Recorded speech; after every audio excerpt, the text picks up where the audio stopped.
Okay, so this is going to be me test reading the Dirk Gently script. This script is not really that much of a script, but it is 36 pages long, and I really don't want to edit it. But I figure I'm going to be the one reading it just so that it's all going to be one person in case the group doesn't work. And worst case scenario, this is just going to be a very long video on my private channel. All right. Let's begin. Dirk Gently has probably one of the most confusing continuity family trees in anything I have ever seen. Let me explain all of it to you. Okay, so Douglas Adams was most prolifically known for his work on Hitchhiker's Guide to the Galaxy, and the story goes like this. The Earth is destroyed. Arthur, the last man from the Earth, goes on an adventure with his alien ginger friend Ford and this two-headed guy Zaphod Beeblebrox, and the last woman on Earth, Trillian. Their main adventure is to find the lost planet of Magrathea, where the legend goes like this. A long time ago, the Magrathian people wanted an answer to life, the universe, and everything, so they built a giant computer named Deep Thought. After working on this for 7.5 million years, it comes up with the answer. 42. Deep Thought explains that the answer 42 will only make sense if we figure out what the question to life, the universe, and everything actually is, and designs a much more complicated computer that will take millions of years to produce. But the answer would definitely be 42, and only then will it make sense. Also, throughout the adventure, they find out that the computer called Deep Thought made...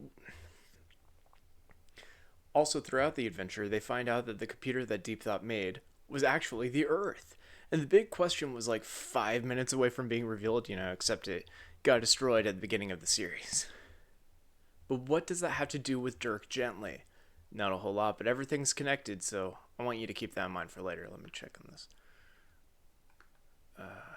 Super unimportant.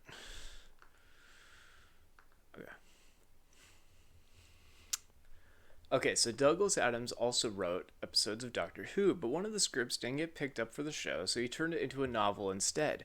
Basically, Dirk Gently runs a holistic detective agency under the belief that all things are interconnected at a fundamental level, and that seemingly unrelated things can be clues towards larger mysteries. And this is why when he's solving a mystery in the second novel, it was plot critical that he was also in a fight with his maid over who was going to open the fridge first. I'm serious! Okay, so I need to get this out first because it's so intrinsically Douglas Adams and such a good example of the overall series. Dirk and his maid are having a fight over who's going to open the fridge first because it needs to be cleaned out, but this fight is super passive aggressive. Dirk buys a carton of milk and places it on the counter with a note. Fucking cats in my room.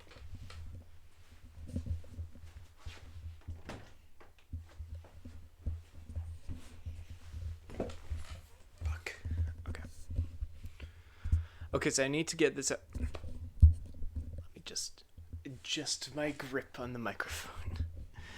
Dirk and his maid are having a fight over who's going to clean out the fridge first because it needs to be cleaned, but the fight is super passive aggressive. Dirk buys a carton of milk and places it on the counter with a note to the maid asking if she could put the milk in the fridge, and she responds by dumping it out and leaving a note that it's spoiled. She places one of her hairs onto the fridge door so that if Dirk opens the fridge, the hair will fall off, and so Dirk responds by placing one of his own hairs on the door handle as well. The novel starts describing the fridge as this lurking presence in the detective agency that starts letting off a dark energy. Later on, when Thor shows up and a Norse eagle starts attacking Dirk, it's heavily implied that he's saved by the fridge sacrificing itself, destroying it in the process. And Dirk decides that in his next case, he needs to charge for a new fridge up front. But seriously, how do I describe Dirk Gently? In May 2020, this video came out on YouTube entitled The Miracle Sudoku, which also shows how long I've been writing the script. And it shows a Sudoku puzzle with only two numbers on it, A1 and A2, very far apart from each other. This video is about 25 minutes long and it shows Simon Anthony solving it the entire way through. Go check it out if you get a chance, it's amazing. Sherlock Holmes once stated that once you eliminate the impossible, whatever's left, no matter how improbable, must be the solution. Dirk Gently, on the other hand, believes that this is false and that you should never eliminate the impossible. Within this 25-minute long video on a seemingly impossible Sudoku puzzle, Simon Anthony dismisses the puzzle as being impossible up front. But then you can see the gears in his head turning. Over the course of 25 minutes, he goes from thinking the puzzle is a joke, a trolling attempt, to figuring out and walking through the steps on how to solve it based on the criteria given, and ends up not only solving the entire thing, but then revealing a symmetrical pattern after the fact. This is how I would primarily describe the character of Dirk Gently. You have a detective character who's given the most minimal set of clues and first thinks things are impossible, but over the course of the story figures out the case, but does so while explaining every step of the seemingly insane and inane thought processes that the audience can't help but stand back and realize that it all makes perfect sense. Or maybe he's just a con artist. I mean, after all, Dirk Gently isn't even his real name. For your convenience, there will be chapter marks throughout the video, and this is the longest video we've ever done on this channel, so I really encourage that you use them. Oh boy. The novels. The Dirk Gently novel started out in a hilariously obtuse roundabout way, beginning with a Doctor Who script that didn't get greenlit. This is why we have a Time Lord character for no reason, but I'm getting ahead of myself. As I explained in the intro, Douglas Adams was a comedy writer who used nonsensical plot elements as a way to drive home political commentary or satirical messages, but his writing style doesn't really translate to other forms of media. The commentary tracks for 2005's Hitchhiker's Guide to the Galaxy film highlights the struggles of capturing his voice in film by the director playfully quoting the books before asking exasperatedly how you would show this on the screen. One line in particular, when the Vogon ships appear above Earth, is written, "They hung in the air in exactly the way a brick does not," which is hilariously non-specific and leaves a lot to the reader's imagination on what he meant by that. I think this is most summarily demonstrated when Arthur Dent and Ford Prefect climb aboard one of the ships, and Ford warns Arthur to prepare himself for travel at warp speed, as it can be unpleasantly like being drunk. When Arthur asks what's so unpleasant about being drunk, Ford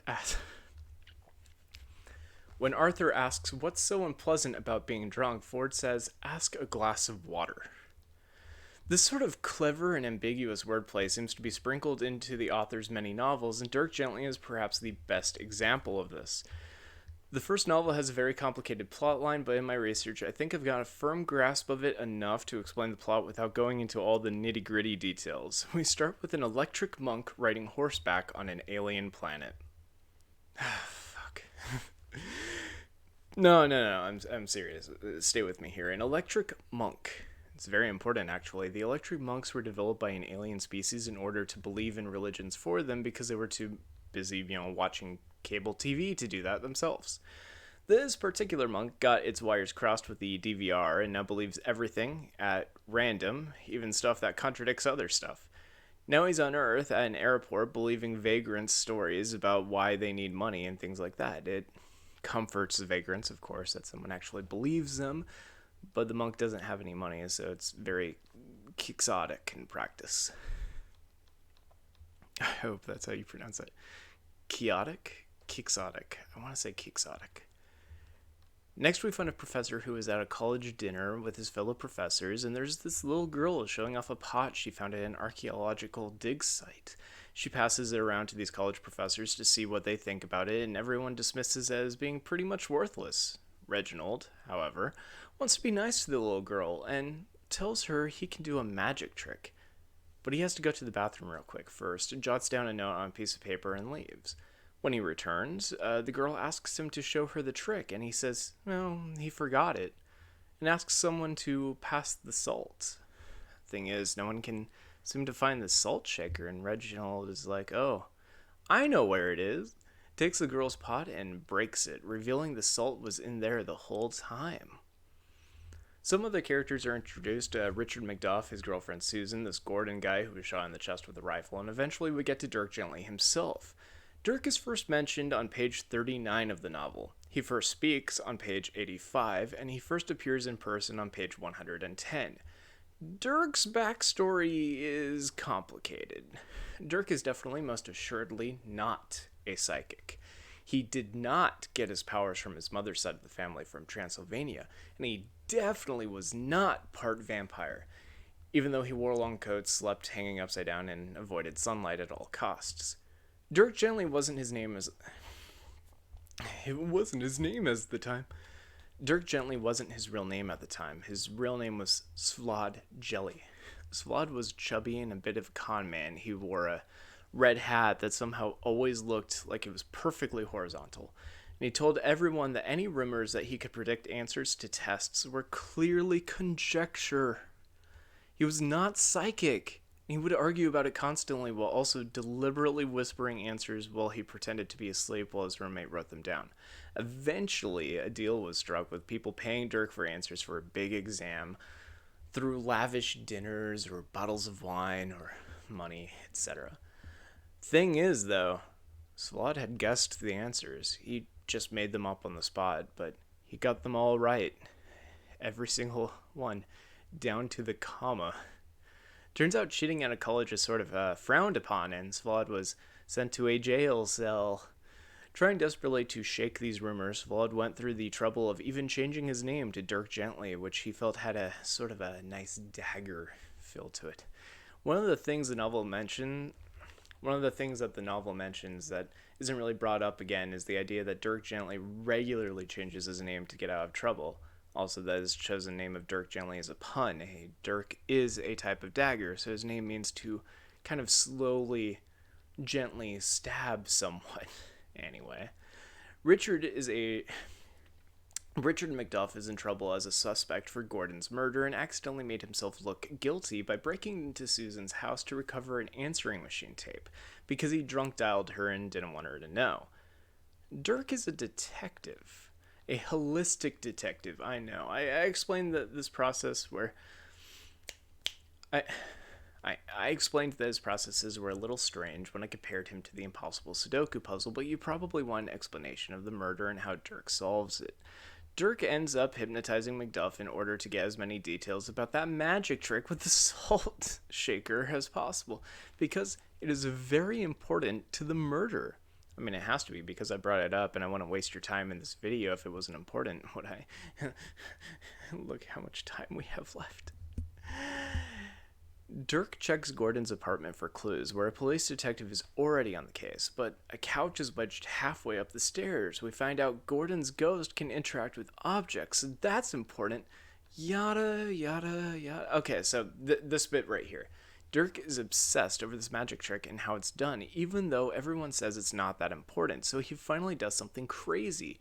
He bribes a kid with a carton of smokes and asks the kid how it was done, and the kid says, I don't know, it must have been a time machine, and kicks Dirk in the leg. You see? Don't you see? It all makes sense now. So Dirk and Macduff, who Dirk keeps calling his assistant, ends up in Reginald's house, where there's a horse in the bathroom and all sorts of things. Anyway, Dirk asks him point blank, where's the time machine? Macduff thinks he's insane, but Reginald smiles and says, you're standing in it.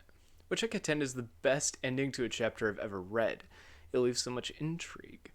So Reginald, or Reg as Dirk calls him, his entire apartment is a time machine. The coffee table allows you to control it with anything you place on it, so if you were into computers or iPhones, you could control it that way. Reg is old school, though, and uses an abacus. Here's where the story very clearly shows its Doctor Who origins, with Reg as the Doctor, and the apartment as the TARDIS. He demonstrates it by traveling to the 1800s, and they all start looking at dodo birds, but Reg complains that his telephone has been acting up lately. Of course, as Dirk is quick to point out to everyone, a ghost is someone who died very suddenly of violent... A ghost is someone who died... Of course, as Dirk is quick to point out to everyone, a ghost is just someone who died very suddenly or violently with unfinished business. And if a ghost knew about a time machine, they would be very interested in it, because they would be able to undo mistakes. Naturally, reasons Dirk, the reason Macduff would break into Susan's house and try to retrieve an answering machine tape is because he was possessed by a time-traveling ghost who was shot by an electric monk who believed shooting someone in the chest with a rifle is just a way to say hello, and whose horse was currently using the bathroom at Reg's apartment. Obviously. Well, I mean, sort of. The aliens that created the electric monk were dead, but their ghosts were now on Earth, sort of like in Scientology, and these alien ghosts wanted the time machine, and yada yada yada. Dirk, Reg, and McDuff interrogate an alien ghost and go to his spaceship, and aliens invented musical stylings of Sebastian Bach. Bach, number 6, to be specific. In the second book, Dirk Gently meets Thor, the god of thunder. Oh boy. In 2010, the BBC made a short series based loosely on these novels.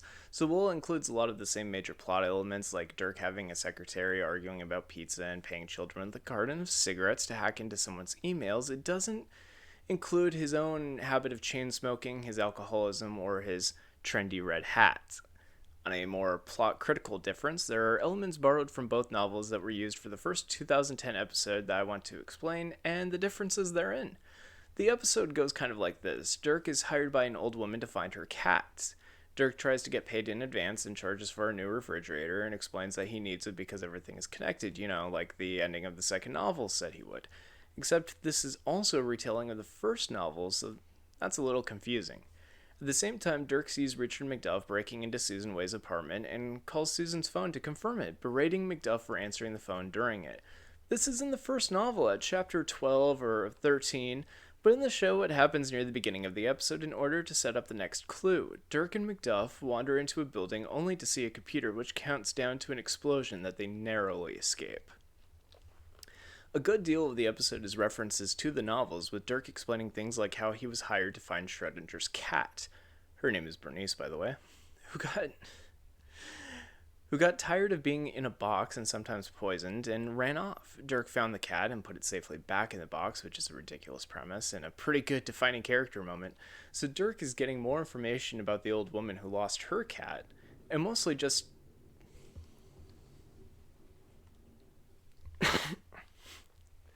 beep, beep, beep, beep.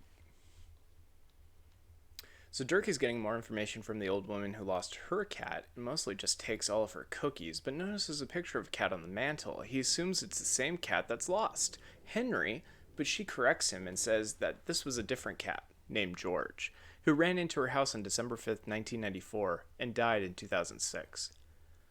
Later, Dirk hypnotizes McDuff in order to get more details, information about the events, which is a plot-critical element in the novel because it allows Dirk to hear about a magic trick that McDuff saw earlier in the week that he didn't think was important, and Dirk realizes it is incredibly important. Here in the TV series, the hypnotist...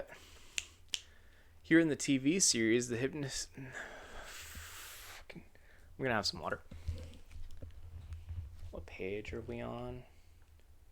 5 of 38. Oh, that's going to be fun to listen to.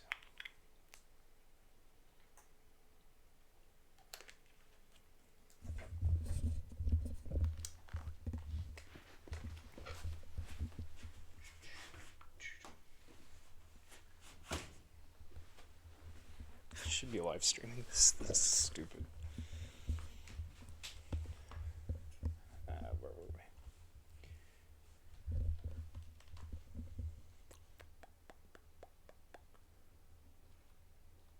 In the TV series, the hypnosis shows a scene where In the TV series, the hypnosis shows a scene from 1994 where Dirk hit Gordon with his car. Alright, so the day is December 5th, 1994. Birds are chirping, it's quiet. Gordon Way is working on a project when his wife Susan Way gives him an ultimatum that if he stands her up on this date, her birthday, mind you, then she will leave him. Later that day, Dirk hit him with his car. Okay, so there's the differences between the novel and the show now. In the novel, there's an electric monk from another planet on Earth, which, haha, look, the street they're on is actually called Monk Street. That's kind of funny. So the monk loses his horse in this guy Reginald's apartment, and Dirk and McDuff meet up with Reginald later. Reginald did the magic trick near the beginning of the novel in front of McDuff, and it involved getting a salt shaker out of an old pot. A small girl found in an archaeology dig that, wasn't really worth much, but also had too small of an opening for the salt shaker to logically come out of. Dirk noticed this in Macduff's hypnotized retelling of the story, and they both go to Reginald's apartment to figure out how he did the trick, and Dirk cut... Fuck. This is where it becomes really clear that the novel was originally a Doctor Who script. Back in the show, the plot goes a little differently. There's no electric monk, no Reginald, no time-traveling apartment building. Here's what happens. Gordon Way was so wrecked with guilt over missing Susan's birthday in 1994 that he commits the rest of his life to building a time machine and finishes it in 2010. This time machine is what exploded near the beginning of the episode, but Dirk realizes that Gordon was not the only one to use it.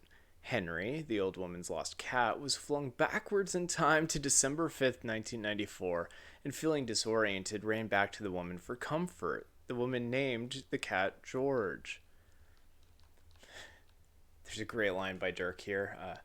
Henry was born in 2007 and died in 2006, and he had 14 happy years in between.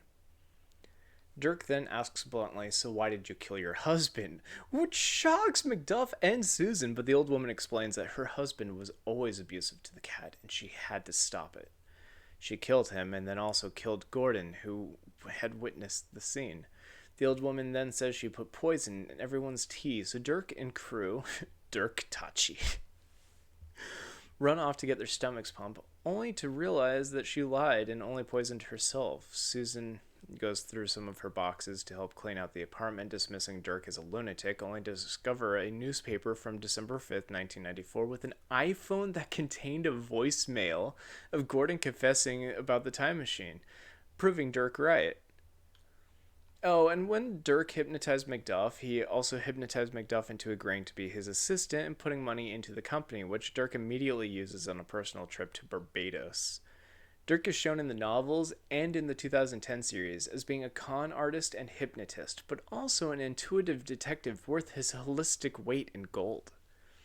The other 3 episodes in the BBC series were made a little later and ended up airing in 2012. They included some tangential references to the novels, but each episode is a standalone series, much in the same vein as Doctor Who. We have an episode about advanced AI walking around, an episode revolving...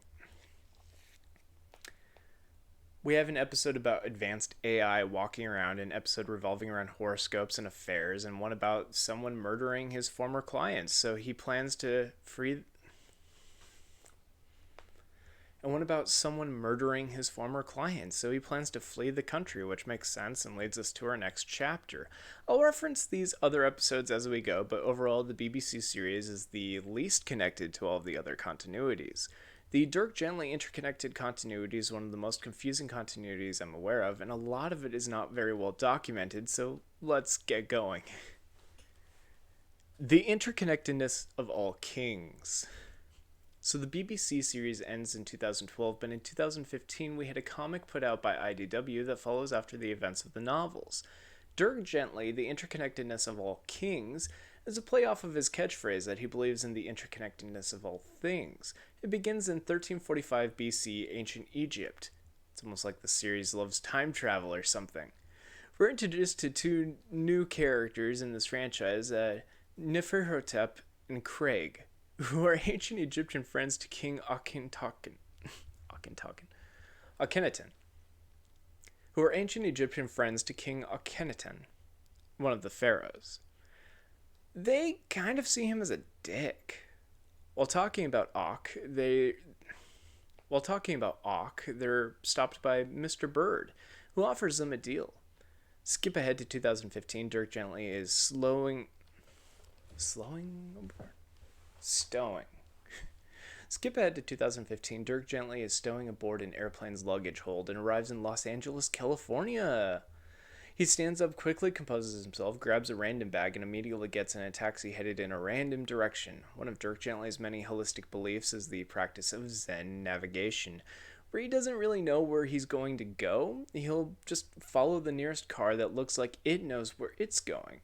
He starts explaining this to the cabbie, but mentions he doesn't know what's in the bag he took from the plane. And when he wonders aloud that it might be a bomb, the cabbie says, "Screw this," and kicks Dirk out in front of.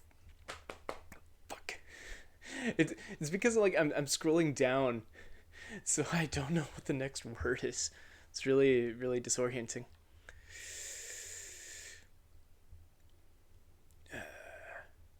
He starts explaining this to the cabbie, but mentions he doesn't know what's in the bag he took from the plane, and when he wonders aloud that it might actually be a bomb, the cabbie says, "Screw this," and kicks Dirk out in front of a detective-themed tea shop called Gumshoes and Tea Leaves, which is possibly a reference to the second novel being called The Long Dark Tea Time of the Soul. A quick side note, none of the comics run seems to be listed on any of the fan wikis, so this may be the first time a lot of the Dirk Gently fans will even get this rundown. It's kind of cool. Okay, so that bag that Dirk stole belonged to these two characters, Estelle and Bill, who are on a killing spree emulating serial killers on Estelle's list. They try to chase after Dirk, but see too many witnesses inside the tea shop, so they split up. Bill watches the shop to see what will happen, and Estelle moves on to the next target on her list, finding a homeless person named Virgil, who's talking to someone using his solid gold cell phone. She kills him. Crowther, a homeless man who also has a golden cell phone, was in the middle of a call with Virgil when it was happening and runs inside the tea shop distraught. While this was happening, Dirk is describing his holistic detective agency to the tea shops. Should there be an apostrophe there? While this was happening, Dirk is describing his holistic detective agency to the tea shop's lesbian owners and other employee and is about to open the stolen bag for clues, but Crowther collapses on top of it crying. Dirk notices the gold cell phone and asks where Crowther got it, and Crowther says he got it from the bird. Dirk takes note of this, but is more concerned about the contents of the bag he stole. Eventually, Dirk talks Crowther through his morning enough to open the bag, which is full of murder weapons and a list of serial killers, which shocks everyone. Fun note, though maybe this is bad timing to bring it up, Crowther describes the bird as coming way forward to give him the phone, and in the novels, Gordon Way ran a tech company called Way Forward, so this is a pretty subtle reference. Anyway, over in the Natural History Museum, Neferhotep and Craig are mummified and start draining the life energy of the museum employees who were setting them up for an upcoming exhibit, and they get up to leave. The series can get a little confusing when we start juggling storylines like this. Dirk decides he needs to take Tanya, one of the shop owners, on a trip to the zoo real quick, and he starts loudly talking about the weird LA facts, a lot of which he just makes up on the spot, and starts attracting tourists who thinks he's giving a tour of the city. Tanya asks him about this, and Dirk shows her the serial killer list and then pockets it, saying that now's the part of the tour where a hat should be passed around so everyone can give him tips. One of the tourists hands him a red cap with the number 42 in it. A double reference.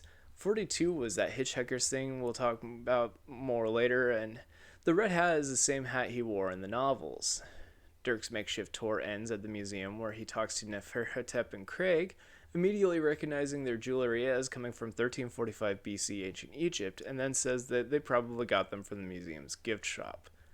Neferhotep and Craig kind of shrug this off and join his tour, which is now on a party bus Dirk rents with the tip money on his way to a hotel. Remember, Dirk just showed up in the city earlier that day, so this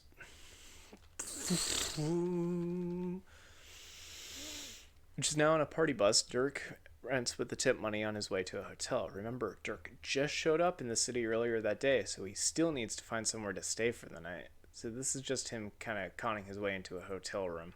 Neferhotep looks at the tourists and plans to eat all of their life force, but now we're going to skip to another plotline for a bit. The museum staff are trying to cover up Neferhotep and Craig's mess because they don't want bad press, but they're interrupted by CIA agent Kate Schechter. Here's where we have to talk about the Dirk Gently novels again. Kate Schechter was an American woman in the second novel, Long Dark Tea Time of the Soul, who was described as living in London for a little bit. There, she would often order pizza with so many toppings that she was essentially ordering a pizza with another pizza on top. She would then ask for it to be delivered to her house, which was not a thing they did in England at the time. So she would get in arguments with the pizza place, believing so she would get in arguments with the pizza place before giving up and taking a hot bath. I actually reached out to a British friend of mine to see if this was still the case, and he had this to say. You can order pizza for delivery. Google Just Eat. I refuse to Google things. Also, she dated Thor, God of Thunder, which seems way more important. In the comics, Kate Schechter is a CIA agent. Who's investigating the scene of the crime and collects some evidence. Estelle joins Bill watching after the tea shop, seeing that the murder bag is open and doesn't want to make a scene. Susan, Tanya's girlfriend and co-owner of the tea shop, who's not related in any way to Susan Wei that I know of, is taking Crowther and... Susan, Tanya's girlfriend and co-owner of the tea shop, who is not related in any way to Susan Wei that I know of, is talking to Crowther and thinks Dirk is a murderer. The two of them decide to check on Dirk and Tanya at the hotel, and still follows from a distance. So at the hotel, Dirk is throwing a party with the tourists, and we get another subtle Hitchhiker's reference when the background character says lunchtime is an illusion.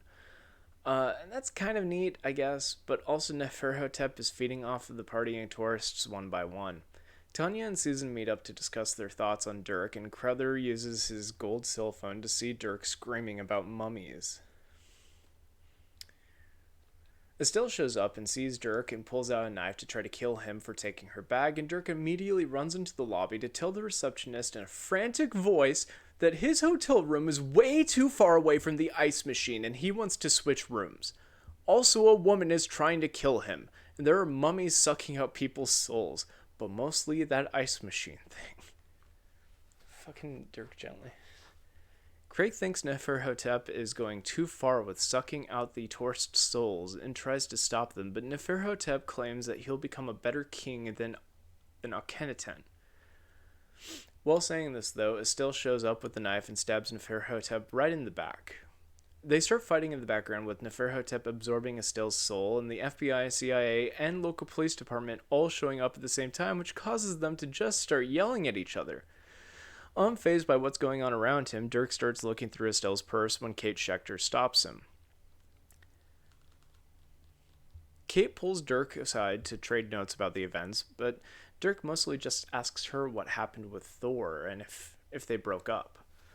So Kate's been using these drones to follow Dirk around, with her favorite one being named Sigrun, Norse for secret victory, and finally says that she needs Dirk's help for the case. If she went to the CIA telling them about soul-stealing mummies, she would be a laughingstock. She shares her evidence with Dirk, and he excitedly crumples up the paper and pockets the notebook, saying it's the perfect size for his vest pocket. Basically, they don't get along well, is the whole thing there. Dirk agrees to help Kate so she doesn't get him arrested for his various con artistry, and then trades jackets with someone in the zoo bathroom to try to get to the drone tip.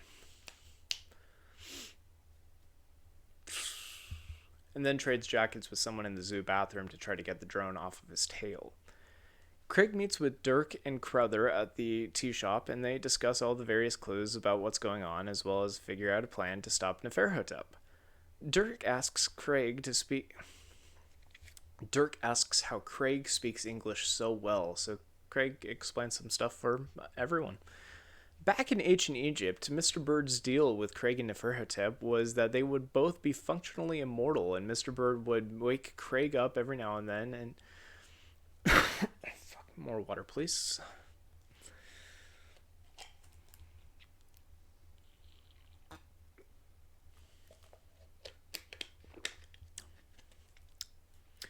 Back in ancient Egypt, Mr. Bird's deal with Craig and Neferhotep was that they would both be functionally immortal, and Mr. Bird would wake Craig up every now and then from the tomb to go on adventures. In one of these adventures, they run into Reginald from the first Dirk Gently novel, who fixed his time machine with a new cell phone, which gives Mr. Bird an idea. Dirk says he solved the case and starts to write it down on a chalkboard menu when Kate interrupts with a phone call. The Bill is there, and he has a knife. Also a gun, apparently, but Dirk doesn't really seem to care and instead starts asking Crowther about the gold cell phone. Bill is getting really annoyed, going like, "Hey, I have a gun. I am going to shoot you." And Dirk is like, So do you think the bird who gave you the gold cell phone was the same Mr. Bird that gave Craig and Neferhotep their soul-eating ability? Because throughout the comic, Crowther was saying the gold cell phone worked on solar power and left him tired after using it. Frustrated that he's not being taken as a threat, Bill kills Dirk. Dirk fucking dies. But as you can see by the length of this video, Dirk doesn't really stay dead, and that's where we get into some subjectivity versus objectivity in my recap. And get ready for opinions! So Craig uses Crowther's solar-powered phone to pull Dirk's soul out of limbo and redirect it back into his body, reviving him. That's fine. However, we see Dirk's soul in limbo, and he gets a vision of Douglas Adams, his creator, wearing a pin with the number 42 on it, and Dirk wakes up saying, 42? This is something that, in my opinion, Douglas Adams would never have written. Douglas Adams was self-described as being a devout atheist, being very much against the idea of a literal God. You could see pepperings of this in his works, where when gods show up, they are treated as ineffectual or as jokes. Thor, in Long Dark Tea Time, starts dating Kate because she shows him the wonders of bath salts and tries to order him a pizza. In Hitchhiker's Guide to the Galaxy, there's one man in charge of the entire universe, and he spends all day doing crosswords and locking his door so people can't talk to him. The idea in this world, Douglas Adams is God, and therefore is... The idea that in this world, Douglas Adams is God is therefore insulting to his works. And constant references to hitchhikers while in Dirk Gently seems to distract from the piece. It's trying to be its own thing, but then again, I started the video talking about hitchhikers, so what the fuck do I know? Hell, this is even emphasized in the 2010 BBC series. Well, when challenged by a group of devout religious men in the penultimate episode, Dirk challenges them to name their favorite book of the Bible. When they refuse to do this and instead ask him if he has any beliefs himself, Dirk lists his beliefs. That everything and everyone is interconnected, but mostly he believes in money. So anyway, Craig revives Dirk, and they realize that Neferhotep is going to try to break into the museum's grand opening of the tomb of Akhenaten. Why do I keep saying Akhenaten? Craig revives Dirk, and they realize Neferhotep is going to try to break into the museum's grand opening of the tomb of Akhenaten. So they come up with a plan. Dirk talks to Kate and pulls some CIA strings to get a limo and some suits for everyone, and they go to the event to find Neferhotep is killing everyone. Also, Mr. Bird is there? Estelle and Bill, yeah, Estelle is still alive, I guess. They try to fight Neferhotep, but he ends up killing them and then goes to Dirk next. So I guess, I thought she was dead, but then she showed up just to die, and... So Dirk Gently... So Dirk Gently figures out that they can send the ancient Egyptians back in time by Tanya playing the violin, which is kind of a reference to the first novel's resolution being about time-traveling alien ghosts who invented the music of Sebastian Bach, kind of. Kate smacks Neferhotep with Sigrun, and Dirk tells Crowther to use his gold solar-powered phone. Neferhotep tries to steal it because it's made out of gold, but it starts sucking his soul into it, and Mr. Bird says something about the importance of traveling with a companion, which is I guess a Doctor Who reference? Anyway, the day is pretty much saved. Craig is back in ancient Egypt. Neferhotep is stuck inside of Crowther's phone, which is basically Crowther's Siri now. Dirk and company go back to the tea shop, and it becomes their new American-based Dirk Gently's Holistic Detective Agency. We never see these characters again. A spoon too short. Oh hey, let's get confusing.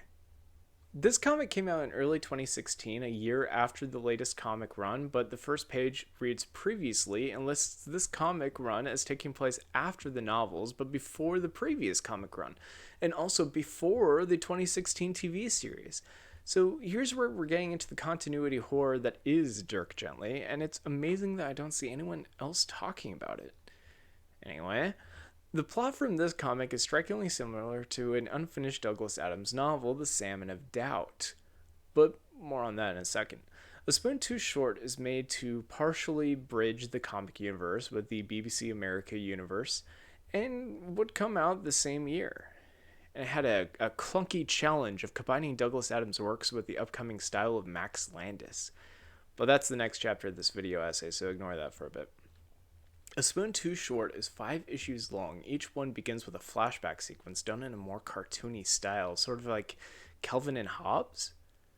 So in this first flashback, Dirk is up in his treehouse playing with his Optimus Prime, his Marvin the Paranoid Android from the Hitchhiker's 2005 film, and his 4th Doctor toy. Optimus Prime seems like the odd one out here, not really sure why it's there. If we're to assume that comic Dirk is the same as the novel's Dirk, then he attended Cambridge...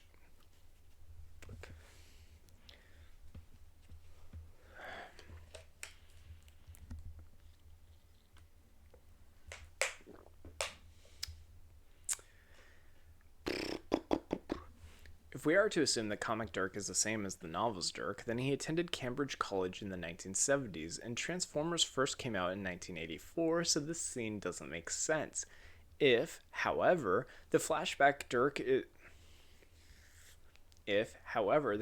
is Dirk from the 2010 Dirk Gently series, then he was in Cambridge College in 1994 when he hit Gordon away with his car, making it possible that we're looking at his backstory. But that doesn't quite mesh with some of the other flashbacks we see later in the comic. If, as the comics will later allege, this Dirk is the 2016 BBC A version of Dirk Gently, who was 36 years old when that show takes place, then that might line up, putting Dirk at around 7 years old and putting the scene in the 80s. The 2005 model of Marvin is referenced and seemingly irrelevant to the scene, but whatever. I'm getting pulled out of this totally innocuous piece of plastic. I'm getting pulled out of this by a totally innocuous piece of plastic in the background and ignoring the vampiric young boys who steal Dirk's voice just moments later. But enough of this art style, I guess. Dirk wakes up to a call from Sally Mills, and Dirk wakes up to a call from Sally Mills, and she's a character from the novel, so Sally's deal. Dirk meets her in a coffee shop and sits at a table next to hers and drinks her coffee, figuring that she would be too British and polite to do anything about it. This backfires when she immediately calls him out on it, orders another coffee, and asks him about the Chinese calculator he bought that keeps telling him everything is a suffusion of yellow, because that's weird. Also, she fixed Dirk's broken nose, and she was a nurse. One time in the novel, she has a conversation with Dirk over what kind of outfit a detective wears if they know they're not supposed to dress like a detective. A lot of her character traits were given to Jane in episode 3 of the 2010 BBC series, but not all of them. Anyway, so here she is in a sexy nurse outfit, and Dirk responds the way I would respond by immediately trying to cover her up and saying she's possessed by a ghost or something. Turns out it's Halloween, and she's dressing up for it. So here's the plot. Sally found this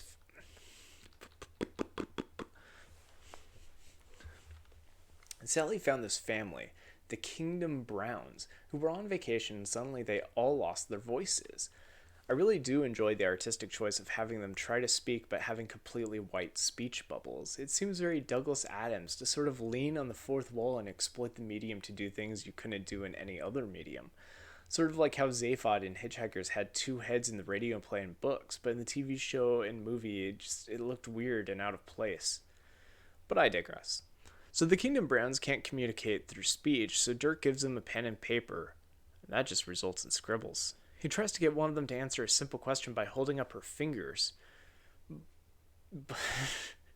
She responds by headbutting him in the nose. Oh hey, Sally can set his nose again, like in the novels. Neat. Dirk decides he has to take this case, though, in a super serious tone, saying he's seen this sort of thing before. So Dirk wanders around the city and attempts Zen navigation on foot, following the first girl he sees, only to find out that she was looking for his detective office.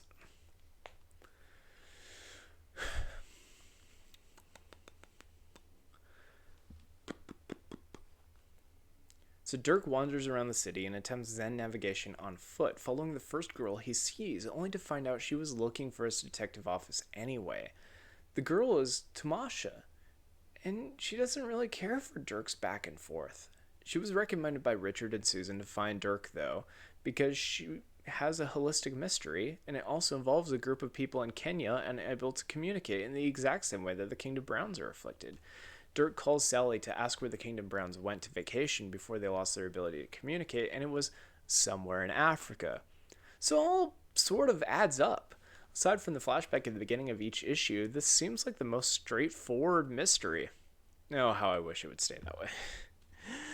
Let's talk some more about those flashbacks. Okay, so remember at the beginning of this video when I said Dirk Gently wasn't even his real name? Let's unpack that. Born as flawed jelly to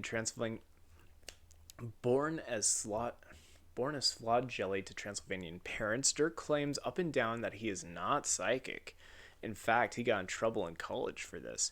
First, he told everyone he wasn't psychic. Then he told everyone he for sure didn't know the answers to a test. And furthermore, he doesn't say them in his sleep.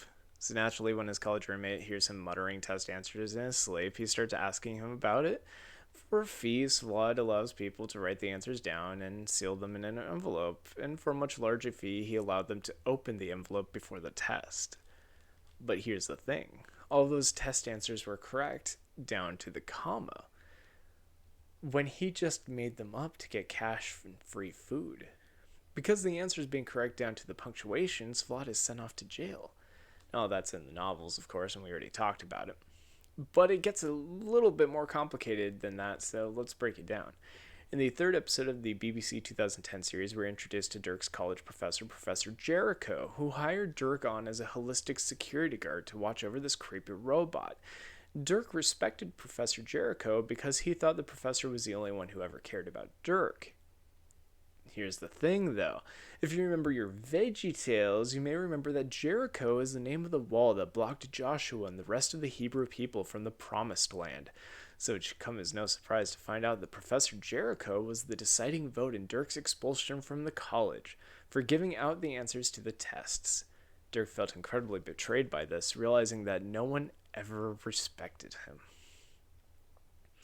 Going back to the comics, however, while in the holding cell, Dirk is approached by a U.S. Army general who addresses him as Vlad, and Dirk responds that that's not his name anymore.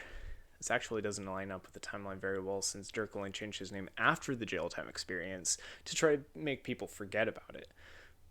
This could be an error, or it could be the dreams being affected by an outside source, considering it also shows him in U.S. government custody as a child predicting the 9/11 terror attacks.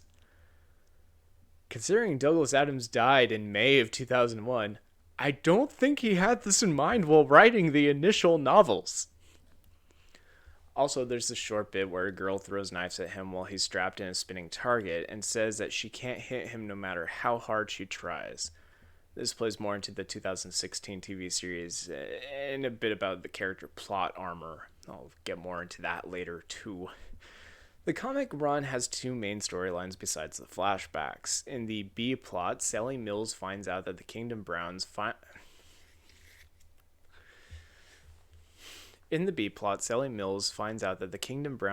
responds to music, and she even gets Susan McDuff, she married Richard finally, to play the cello to help heal them.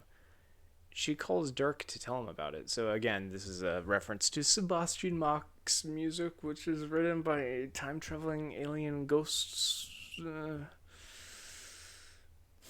The A-plot is a little bit more serious in that Dirk and Tamasha meet up with Dr. Madluck, a rhino conservatist.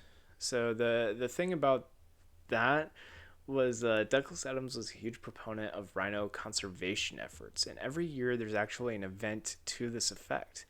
The reason for the poaching of the rhinoceros for its horn is given a 2-page spread in this comic.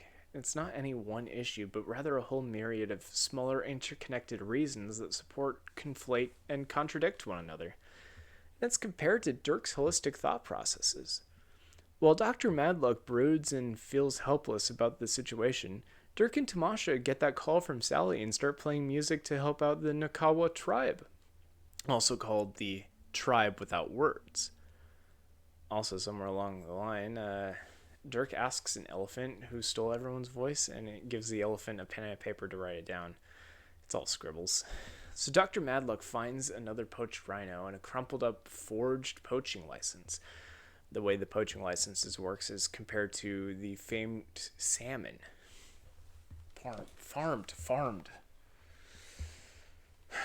The way the poaching licenses work is compared to farmed salmon, which is a legitimate conservative method. Essentially, raise and breed a large amount of the animal in question, for example, rhinos, and you send some down to other countries where poaching of them is legal. You send some of them down there to select tourist areas and sell licenses to post those particular ones. Then use that money to help keep the rest of the rhino alive. Dr. Madlock suspects that someone made a forged license for Kenya, sold it off for about $20,000, and then stole the rhino's horn to sell for another $300,000. Dirk sees a crumpled up forged license, does a few folds on his elephant note he got, and says he solved the case. But he specifies that he did not solve the rhino poaching issue, and that is a much bigger issue that no one man can solve. In that same vein, in all seriousness, if you want to help this method, you can go to stoprhinopoaching.com, and there are donation links. This video is not sponsored. This just seems like the right thing to do. So Dirk decides the next thing to do here is to get Dr. Madlock and Tamasha to have passionate sex. What a fucking whiplash. He feeds them aphrodisiacs and waits until they inevitably make love. They were already into each other throughout the comics, so it doesn't take that long to convince them. You're probably wondering who stole the voices of the Kingdom Browns and the Nakawa tribe, right? Well, obviously, it was these blue alien things, and they could be trapped by this orchestra, this tide pool orchestra. Please like and subscribe. So the aliens steal people's abilities to communicate as their own aphrodisiac for sex purposes. For alien sex. We went down a very serious issue to alien sex jokes. Cool? So the title, A Spoon Too Short, finally makes some sense in this explanation. In the airplane trip to Kenya, Dirk ate a yogurt, but his spoon was too short to scoop the yogurt from the bottom of the container. Because yogurt is a living thing that can be cultivated, if you never eat the bottom of it, it can eventually grow back with the right ingredients. Dirk says that in the same way, the human soul can be scooped out of the body, but the way these aliens were doing it left a little bit at the bottom that could grow back with the right ingredients.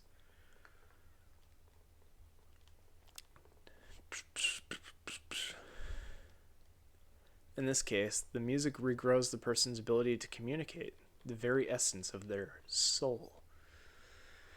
For being a story about aliens that steal people's souls for sex purposes, this yogurt metaphor is one of the most straightforward things in all of the Dirk Gently mythos.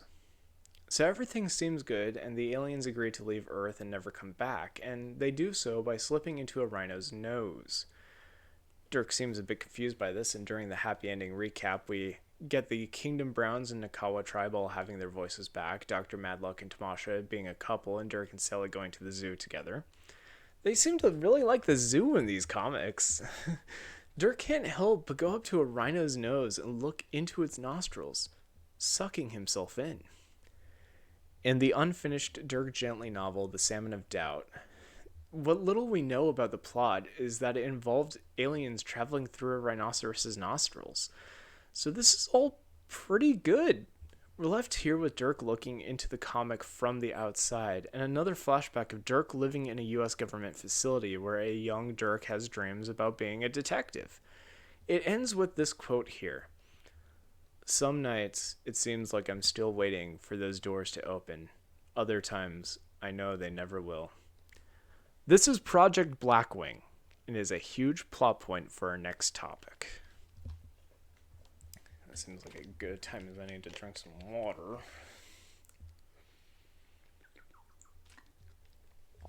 For those playing along at home, we did this next bit as its own video. I don't know why. Maybe because I didn't want to sit through an hour of voice work first. Okay. Later in 2016, we got the Max Landis run BBC America series. The series is set primarily in Seattle, Washington, but opens with Dirk waking up to a phone call and assuming the person on the other end that he's...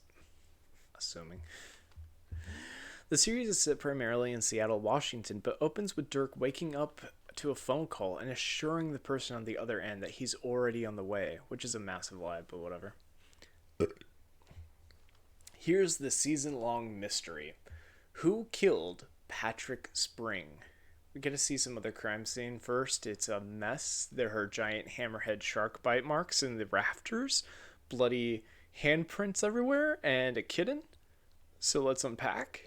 This is Todd Brotzman. Todd is having trouble paying his bills, and so the landlord smashes his car up. This means he has to take the bus to work. Todd works at... Todd... Okay. This is Todd Brotzman. Todd is having trouble paying his bills, and so his landlord smashes his car up. This means he has to take the bus to work. Todd works at the hotel that the crime scene was in, but he's late to work. Todd sadly drags himself over to the elevator, only to see another Todd yelling in the hallway before the elevator door closes. He also finds a slightly burnt lottery ticket. The detectives go looking into the crime scene and talk to the crime scene investigation guys, having a little discussion about jurisdiction. The detectives are doing a missing persons case on Lydia Spring, Patrick Spring's daughter. Their names are Estevez and Zimmerfield, and they take note of things like bite marks on the ceiling and the bodies being sent into autopsy, and that the only one who had the key card to the room was Todd, so they question him. They show him footage of a guy in a gorilla mask using it. They ask him if he's seen anything weird, and he fumbles on his words because of the whole seeing himself thing, so, that's cool. His boss asks him if he saw an animal in the room because they said there were some paw prints, and then when Todd asks if he means like a dog, his boss says no, and also that he's fired. The reason is because that key card was the only way into the room and he lost it. So Todd, right? Day sucks. He lost his car, his landlord wants some rent money right now, and he lost his job. To top all of that off, when he gets home, someone's breaking in through his window. Meet Dirk. Dirk Gently in this series was a very different physical look than most of the other descriptions. In April 2020, Samuel Barnett talks about this in the podcast Soda and Telecast, stating that he doesn't match the description at all. Also, Dirk finds a toy on the ground and he announces that he lives in the apartment, will sleep on the couch, brought a kitten to the crime scene, brought a kitten from the crime scene, and that Todd is his new assistant.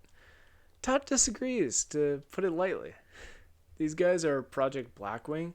Not to spoil things, but the guy with the binoculars is supposed to be the same guy in the U.S. military clothing that Dirk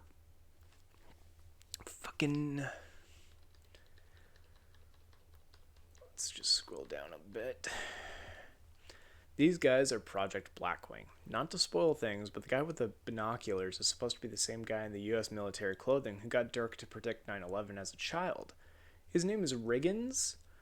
Project Blackwing is a CIA operation designed to find people with unique abilities and take them for study, and eventually weaponization if possible.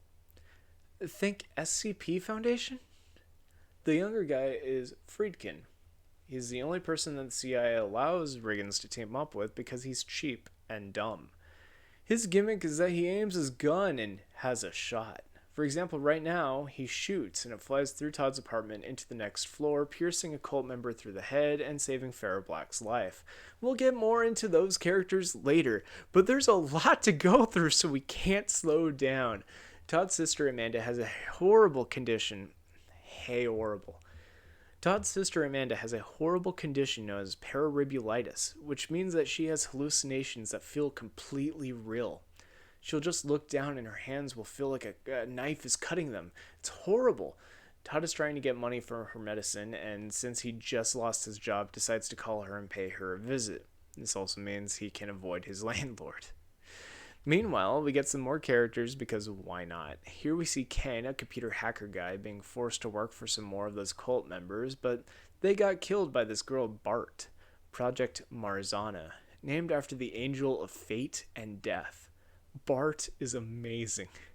Bart chases Ken and yells out that she'll kill Dirk Gently, only to realize that he's not Dirk Gently, he's Ken. It's an easy enough mistake, they practically look the same. Back to Dirk. It's morning now and he waves to Todd from his brand new car. Todd tries to blow him off, but Dirk offers to drive him where he has to go, and with the landlord threatening him with a lead pipe, Todd has no choice but to accept the offer. During the drive, Dirk eats pizza and explains that being a holistic During the drive, Dirk eats pizza and explains what being a holistic detective is, and almost hits Gordon Rimmer with his car. Yeah, that's Gordon. We'll get back to him later. Back to Bart, though. Bart exists to set up parallels between her and Dirk, as well as Ken and Todd. We have a lot of pairings and parallels throughout this first season, and it works really well. Dirk is, as we know by now, a holistic detective who understands that everything is connected on a fundamental level, however tangentially, and can find clues randomly that come together no matter what. This is what gets him into trouble because he can come across as a psychic when he doesn't mean to be. He's just amazing at deduction. It's like a superpower. Likewise, Bart calls herself a holistic assassin who believes that everything is connected to on a fundamental... Likewise, Bart calls herself a holistic assassin who believes that everything is connected on a fundamental level, however tangentially, and can find targets she knows she has to kill and will kill them no matter what. These characters parallel each other, and their assistants counterparts each other perfectly.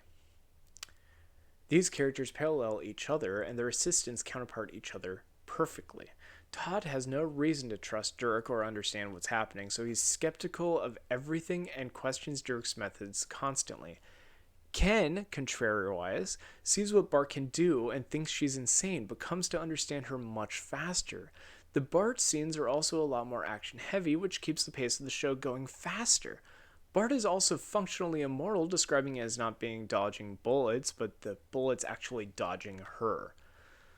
Dirk and Todd go to Amanda's house and do some things like have that conversation that Dirk has to not dress like a detective, but all detectives don't dress like detectives. How does one know what not to dress like? And he asks why she stays at home if the pararybulitis affects her no matter where she goes. So staying at home doesn't actually help or anything. Todd gives her money for medication, but it's all of his money, so now he's flat broke and unemployed. Todd tries to cheer her up by playing music, but she has a pararybulitis attack, so they leave. Todd explains that he used to have pararybulitis when he was in college, and his parents paid for medication, but it wiped their savings. Now that Amanda has it, their parents can't afford to help, so Todd pays for it. The problem is, he is unemployed and doesn't have a car. Dirk excitedly says that now that Todd is part of the case, that everything will work out and he'll receive payment. But not from Dirk. So this is another point of contention between the 2016 series and the rest of the Dirk Gently stories. In the novel's 2010 series and the 2015 Interconnectedness of All Kings story, Dirk is presented as a con man who changes his name to get out of trouble. He has great deduction abilities, but tries to use them to make money, and it just doesn't work out. He has a secretary and a maid, but only because he keeps saying he'll pay their wages, but then never does, knowing that they'll have to continue working until he finally pays them, and then they can quit. The idea that Max Landis presents in the 2016 TV series, that Dirk's assistants get paid through holistic methods and that the universe aligning is just right, it's completely at odds with the con man depiction. This is sort of necessary, though, when translating a British series for America, as we have a much stronger sense of capitalism and patience over here. So Todd agrees to join in the case not because he believes it, but because he doesn't have anything else to do. Then the Rowdy Three show up. The Rowdy Three are sort of these psychic vampires that harass Dirk and suck out his psychic energy, leaving him feeling all woozy. It's heavily implied that the Rowdy Three are the same as the kids that suck Dirk's voice out in the comic, but I don't really know enough about psychic energy to know for sure. But there's 4 of them! I am wildly aware of that! More water, please. Throat dry.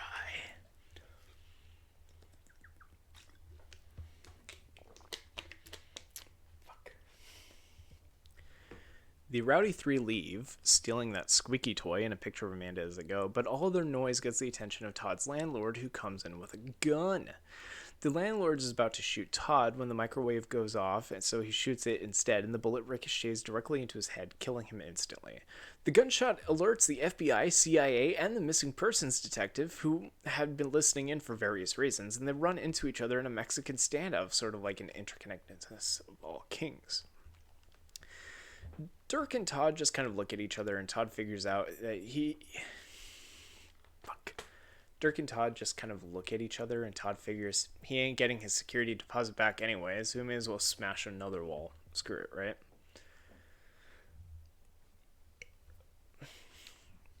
So crime scene investigations look through his apartment. Farrah falls asleep, and Todd is pulled into questioning. One of those cult members is looking for a kitten. Cops don't have it, so the cult guy shoots him with a crossbow. This is all pretty boilerplate at this point, really. So, Todd, right? Day sucks. He's unemployed, homeless, and saw someone get shot. The police are questioning him. He has to deal with Dirk Gently. To top it all off, Todd reveals that his landlord was angry because Todd stole from him. Fuck. See, he paid his rent in cash, then snuck around the back of the house, broke in, and took the cash back to pay for Amanda's medicine, hoping that the landlord wouldn't notice. Todd sees himself as responsible then for the landlord's death now, but Dirk says that what he did just seems practical. Dirk still wants him on the case, and Todd is not really having it. I'm not your fucking Watson. Todd leaves and decides to pick up a corgi on the street he saw and decided to return it to its owner, only for that owner to be Gordon Rimmer, and inside his house, a very curious Lydia Spring, that missing person from earlier. So that's pretty much the first episode, a whole lot of setup. We have Bart and Ken driving around on a murder spree, hostage situation thing. Gordon Rimmer is a kidnapper and the missing person people don't know about. The Rowdy Three are psychic vampires, and one of them has a crush on Amanda. Amanda still has pararubulitis. Farrah is still locked in a room trying to escape. Todd's homeless, but Dirk keeps telling him that everything will work out, and also that the lottery ticket Todd found is a winner. Yeah, so Dirk Gently's Holistic Detective Agency, the 2016 series, is a bit more complex than the previous series, with a full season-long story arc that runs for about 8 episodes. I'm not going to go through everything that happens, and I encourage you to watch it for yourself, but it's important that I get the big plot points. We'll go character by character, I guess, starting with Farrah Black. Farrah Black is Lydia Spring's bodyguard, and 2 days before the series started, Gordon kidnapped Lydia. Farrah was on a mission to find her and get her home safely when Gordon Farrah was on a mission to find and get her home safely when Gordon sicked his cult members on her. Farrah is running through the apartment complex looking for help, but Todd's too scared to open the door, so Farrah gets captured and locked in the apartment above Todd's. Don't worry about her, though. Farrah Black is amazing, and she can get herself free. She meets up with Dirk and Todd later. Next up, Bart. Bart is way more in tune with her holistic abilities, and she would kind of have to be in her line of work. To demonstrate the bullets dodging her thing, she plays Russian roulette in front of Ken, by herself, and the gun jams whenever it's pointed at her. Bart also explains that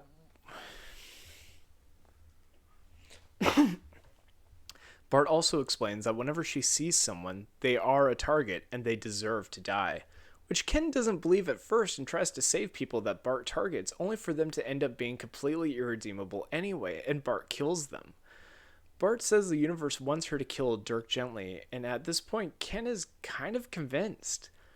Problem is, that's not quite the case for a whole variety of reasons, but that's kind of spoilers for later on. And I need to talk some plot points real quick. Dirk and Todd sneak into Gordon's house. The garage is full of posters and memorabilia from an old musician who disappeared a few years back called Lux de Jour. And Dirk steals his dog while he's distracted on the phone talking about how he's the supreme soul. Also, Lydia is there and she's acting like a dog. So Dirk and Todd escape with the corgi out the bathroom window, and Dirk immediately thinks that the dog is Lydia Spring and that the two must have swapped souls. Anyone going into the show blind at this point might think, oh, he's just crazy. But I mean, we're already this far through all the Dirk Gently stuff, so you already know by now that he's 100% correct. Gordon ends up calling Dirk because Dirk threw a bunch of business cards at him during the escape, and they set up a hostage exchange. Why do I smell Cheerios?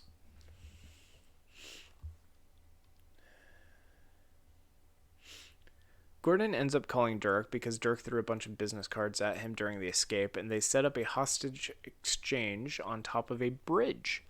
So here's the thing. This scene is fucking great.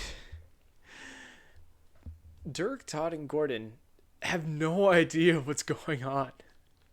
Why did you attack us? We didn't. How do you know who we are? We don't. Where's the kitten? What kitten? Who's that woman? You don't know her? Do you? Why did you burn my house down? I burnt your house down? Where's Lydia? She's not here. It's just so fucking stupid. Anyway, this isn't super important to the plot of the show or the overall character story or anything, but this is a scene where Samuel Barnett dislocated his shoulder. Anyway, the girl is Farah, so I guess she didn't escape, but the dog definitely was Lydia, and Todd threw her into a river. Okay, so Lux de Jor was originally in charge of this cult called the Men of the Machine, but he was taking it over from the original leaders, so they punished him by putting his soul into Gordon Rimmer's body, so that this whole deal and why Lux de Jor went missing, it explains it. The cult is a group of hippies who found a machine which was just...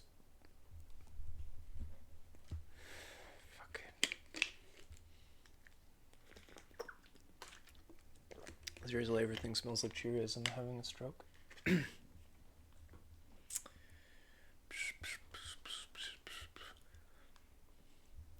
Okay, so Lux de Jor was originally in charge of this cult called the Men of the Machine, but he was taking it over from the original leaders, so they punished him by putting his soul into Gordon Rimmer's body. So that's his whole deal and why Lux de Jor went missing. The cult is a group of hippies who found a machine which just sort of appeared in front of them, and they used it to swap souls with each other. And they've been kidnapping high-status people and using their bodies to infiltrate higher-status social groups. For example, the chief of police is one of the cult members and works for Gordon. We're going to talk about the chief of police later. Gordon needs the corgi back because he put Lydia Spring's soul in it and needs to switch them back. That's his whole deal right now. So Amanda, am I right? Amanda took Dirk's advice and tried to go into the grocery store by herself, and everything's fine until she catches on fire and starts screaming. But luckily the Rowdy Three were stalking her, and they can just eat her pararubulitis attack. Which is pretty convenient for everyone involved. When they do this, it gives her psychic visions of upcoming episodes, which is even more convenient. That's basically her whole story arc right now. She hangs out with the Rowdy Three, and they help her with her condition. Farah takes Dirk and Todd over to Edgar Spring's house. Edgar was Patrick's dad, I guess, and they find some clues that don't make sense. Patrick Spring had a will and left Todd a map. Only on the condition that Dirk is with him, which seems weird, but okay. Farah finds a secret from the house built by Zachariah Webb, who built the house, and we'll get more into that guy later. Okay, so next is episode 4 in the spooky trap room. Fuck, why did I write it like this? I'm about halfway through. Okay, so next up is episode 4, the spooky trap room episode, which was in all of the trailers. We have one of those rooms with the spiked walls closing in on you, but instead of spikes, they're light bulbs. We have a room with an electric ghost rhino named Pepe, and Dirk and Todd have to hold hands to make the rhino touch his horn. We have a room that's just a bunch of TV screens with random pictures, and Dirk solves that one by pressing girl and dog, and then kitten and shark. Now the TV screens show another map.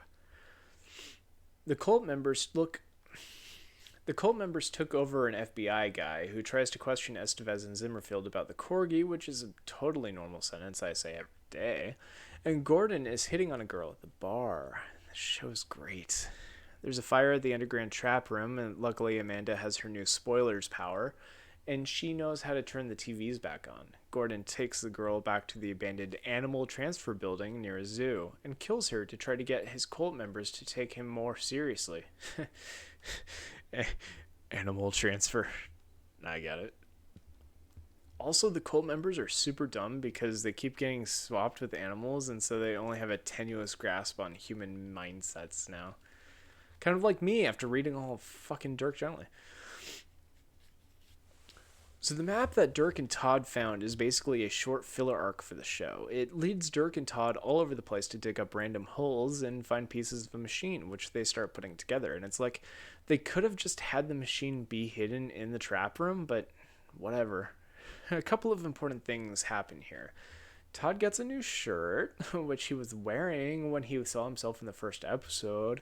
And then these cold guys show up and try to steal Dirk's kitten that he stole from them, I think.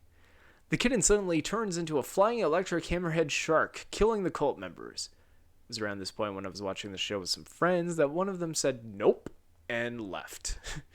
Honestly, though, this is a pretty big clue to the mystery for the season, and it makes perfect sense. While this is happening, Ken seems to be falling in love with Bart and takes her to a hotel, gets her cleaned up, and takes her out for Chinese food. They're a couple now, I've decided. So it's at this point Todd breaks down and admits that he never actually had pararadiculitis, and that he lied about it so his parents would give him money and he wouldn't need to get a job. But now that Amanda really has it, their parents are out of money, and Todd's been paying for the medication out of guilt. Todd's kind of an asshole. But Dirk tells him that he can't just call himself an asshole and pretend like that's an excuse. If you want to be a good person, you have to make up for your past mistakes. Which is actually a theme for this whole season. Every main character made mistakes in the past, and it haunts their present. Bart and Ken meet up with Dirk and Todd, so let's cover that real quick, I guess. Bart tries to kill Dirk, but realizes that they were both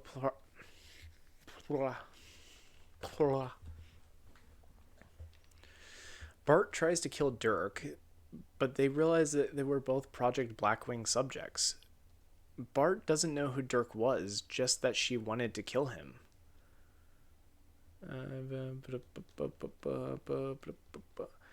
Slight spoiler for the next part of this video, but the reason Bart thought she had to kill Dirk Gently was because of Sally Mills.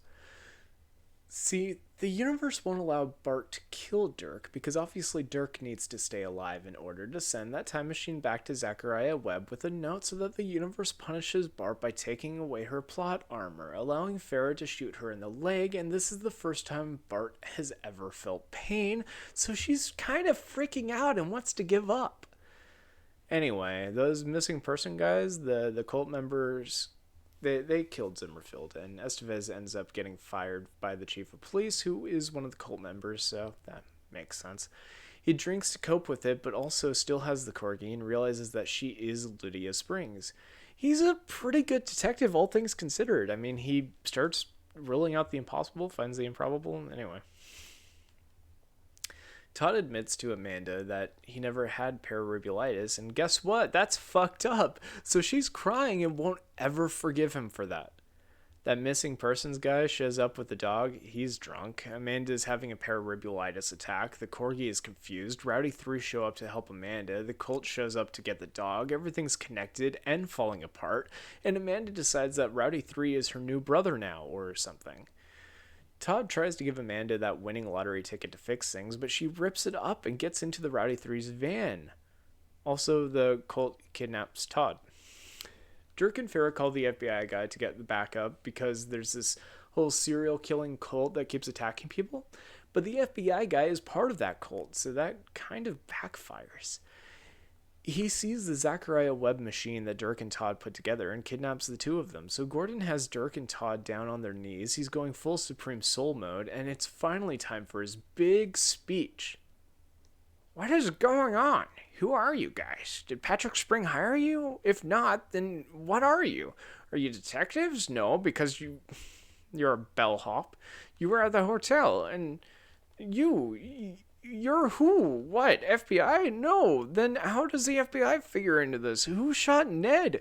How did you know Farrah Black was going to be in that apartment? I mean, what kind of crazy coincidence is that? Anyway, Dirk kind of shrugs all of this off, then solves the case. It has to do with time travel. Fucking obviously at this point, everything is time travel. So the machine.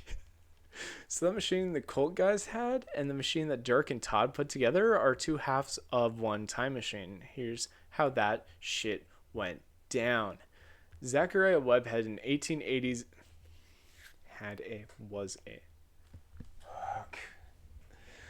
Zachariah Webb was an 1880s mad scientist guy who built machines. He tried to make a time machine, but instead of sending animals through time, it rips their souls out and makes weird electric ghosts.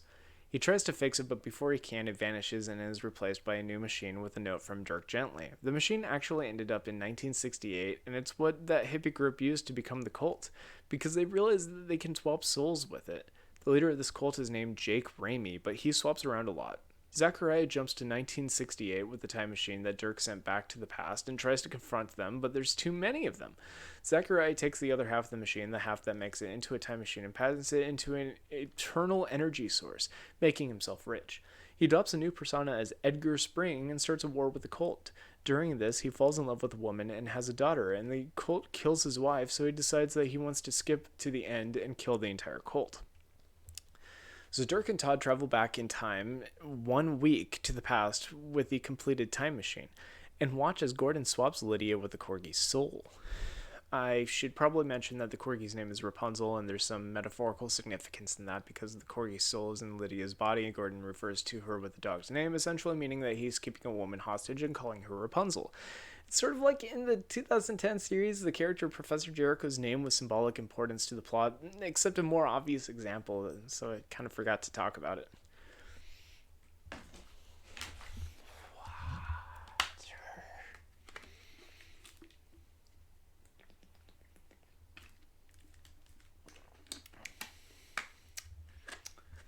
Oh boy.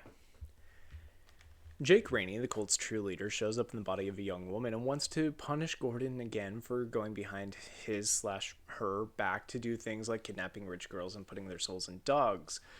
Gordon's plan is to use Lydia as leverage to get the unlimited energy machine from Patrick Spring, who's waiting at the hotel right now, but Rainey doesn't care. She suggests killing the dog, and Gordon flips out and takes the soul-swapping machine and runs off with it, so they both have leverage.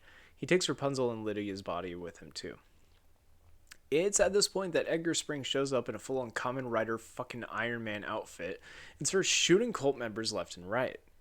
He could do a fully charged EMP blast, which knocks their souls out of their bodies. He's done playing, and he wants to avenge his wife's death. That is misspelled, but there are other typos. He finds Rainey and asks very loudly if he is speaking with the body that houses the soul of Jake Rainey, and when she says yes, he kills her. Honestly, we've gotten so far in Dirk Gently stuff that when someone shows up in a time-traveling Kamen Rider outfit, I'm not even that surprised anymore. Gordon and his remaining cult members reconvene outside of the hotel, and Gordon shows off his secret plan, which is that kitten that has a hammerhead shark soul in it. He calls it a weaponized soul, and hands it to one of his dumbass cult guys to use in case things go wrong, and then they go to the hotel room to meet up with Patrick Spring. Todd and Dirk explain the situation to Edgar Spring, and Edgar Spring tells Dirk that he got a message from Dirk in the late 1800s. Todd realizes that seeing himself at the hotel in the first episode, as well as that guy in the gorilla mask, that they need to go to the hotel right now. They end up stealing a truck, and Todd explains the entire plot of the show to Dirk, which is pretty funny. Also, Todd finds that lottery ticket in the truck, and it's brand new and not burnt or torn up. Now we're back to the first episode. Todd steals the master key out of his own locker moments before his past self could take it, which is why he lost it in the first place. He gives the key to Dirk, who uses it to unlock the door in his room before the murder happens.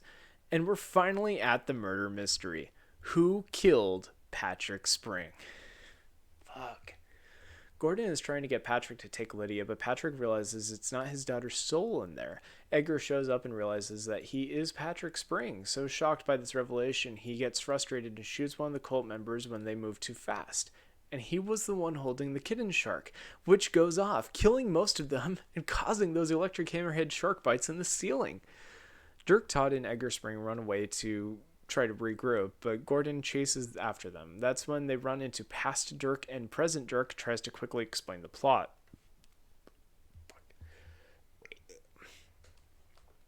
That's when they run into past Dirk, and present Dirk tries to quickly explain the plot points at Todd and says he's his best friend. That's when they run into past Dirk, and present Dirk tries to quickly explain the plot, points at Todd and says that he's his best friend, tells him 3 questions, 1 answer, which were arc words throughout the season, and he tells him to go to the crime scene to get the kitten because Dirk and Todd forgot it. Past Dirk is confused as hell, but is like, I'm going to do something, and he's off. Todd realizes that Dirk already knew what was going on this whole time and could have told him about it, but chose not to. Let me try that line again. Todd realizes that Dirk already knew what was going on this whole time and could have told him, but he chose not to. So he yells at him for it, only to realize that this was the argument his past self saw while he was in the elevator.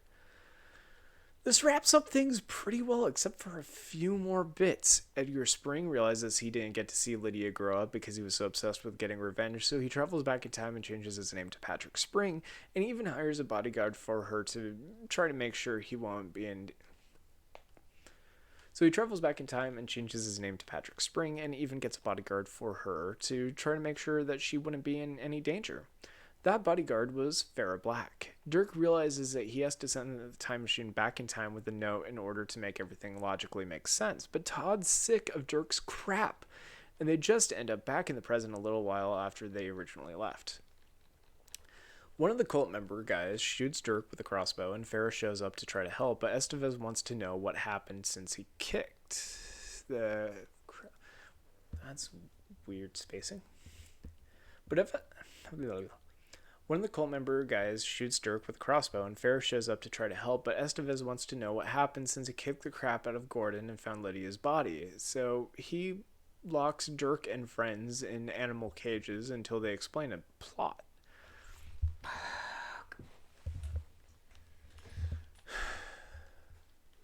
So he locks Dirk and friends in animal cages until they explain the plot. So a little over 100 years ago... Cut it with that shit. Okay.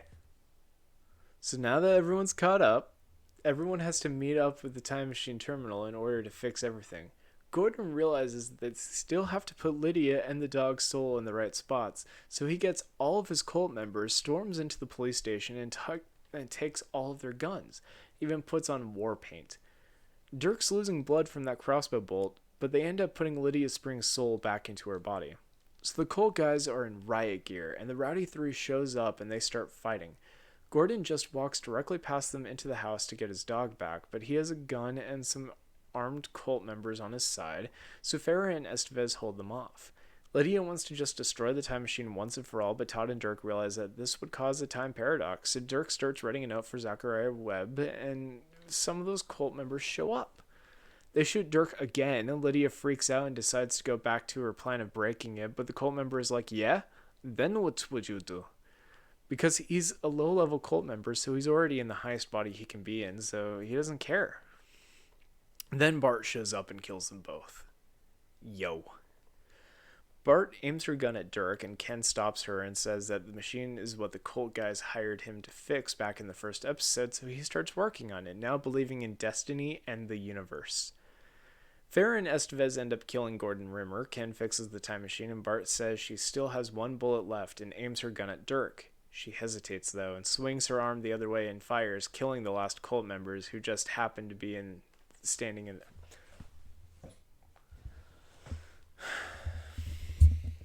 My arm's getting tired. She hesitates, though, and swings her arm the other way and fires, killing the last cult member who just happened to be standing in the doorway now. She says, okay, bye, Dirk. And she and Ken leave. Dirk, Todd, and Lydia send the machine back in time, and Dirk passes out. We have sort of a happy ending for the season. Dirk is in the hospital and has a dream about Riggins telling Dirk that he's proud of him, but that's a dream, and no one is ever proud of Dirk. Except me. I'm proud of Dirk. Lydia thanks Farah for her help and everything and gives her $4 million as a parting gift before moving to Europe in case there are more cult guys after her. Todd picks Dirk up at the hospital and gives him his jacket back, and they're friends again. They meet up with Farah to start holistic detective agencies. They meet up with Farah to start a holistic detective agency and discuss the plans over breakfast. Everyone lived happily ever after. Except they totally didn't, because Friedkin kills Riggins, took over Project Blackwing, and is taking a more aggressive approach. He kills Estevez, torching the police precinct, and sends Blackwing agents to apprehend Dirk, Bart, and the Rowdy Three. Rowdy 3 send one of their team off with Amanda to keep her safe. Bart is surrounded by tanks and is only armed with a rock, and Dirk just kind of walks into Friedkin's path and gets sad. Amanda calls Todd to ask for help, but Todd suddenly gets a pararubulitis attack for the first time and collapses on the ground. Bad ending. Alright, at least it's not going to get more complicated than that plot, right? Oh, man.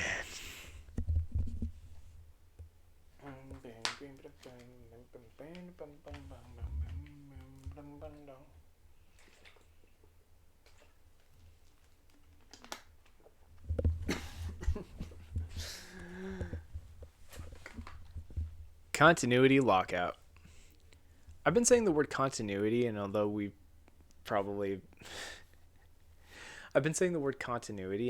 probably over an hour into this, according to my recording, we are 1:38 in. It occurs to me some of you may not actually have a full understanding of what that word means. I'll try to explain. We already covered a couple of the different Dirk Gently continuities, the novels, the 2010 series, the comics, and the 2016 series, and although the newer installments make reference to the older installments, they can still be viewed separately without losing anything in the process. I'm going to use the Marvel movies as an example for now because they're pretty mainstream and they seem to be suffering from that sort of same continuity lockout. Each individual standalone Marvel... I moved my fingers on the microphone, so I'm going to redo that line.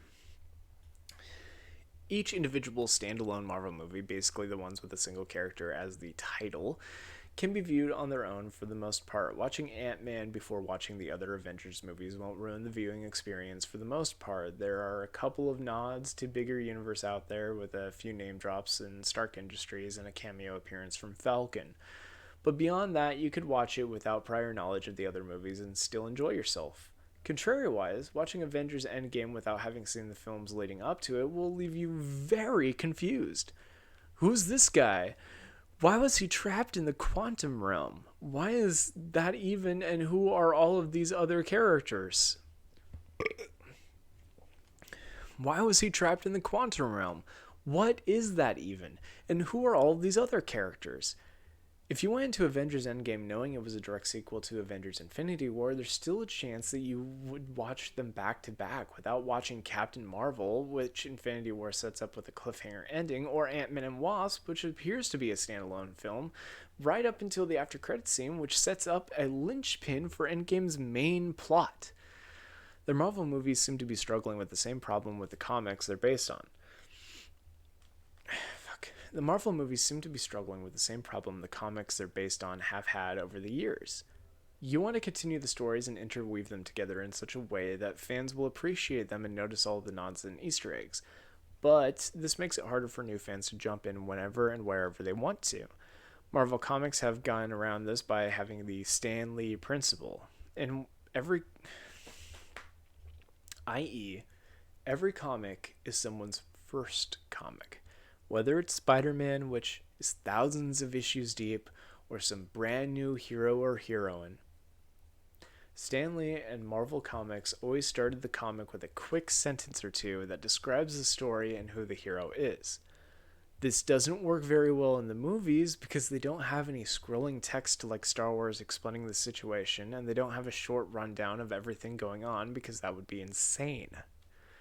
Imagine if you went to see Spider-Man Far From Home in the movie, that one's a bad example because that movie does literally explain the events of Endgame with a school announcement thing. But that's sort of the exception that proves the rule. You can't do that in every movie, but that one was unique. That being said, another Marvel example of how this can be pulled off is Spider-Man Into the Spider-Verse, which introduces each character with a short sentence or two of their of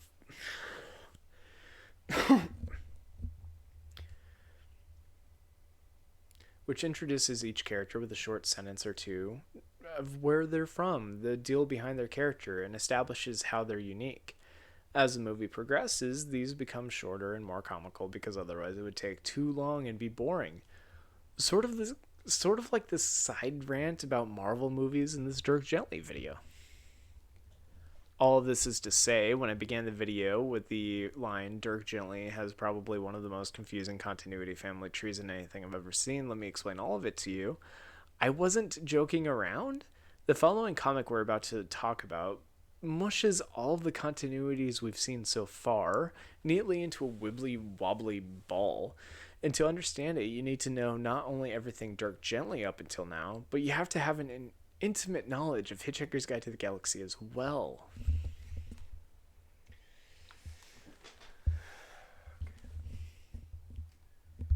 The Salmon of Doubt.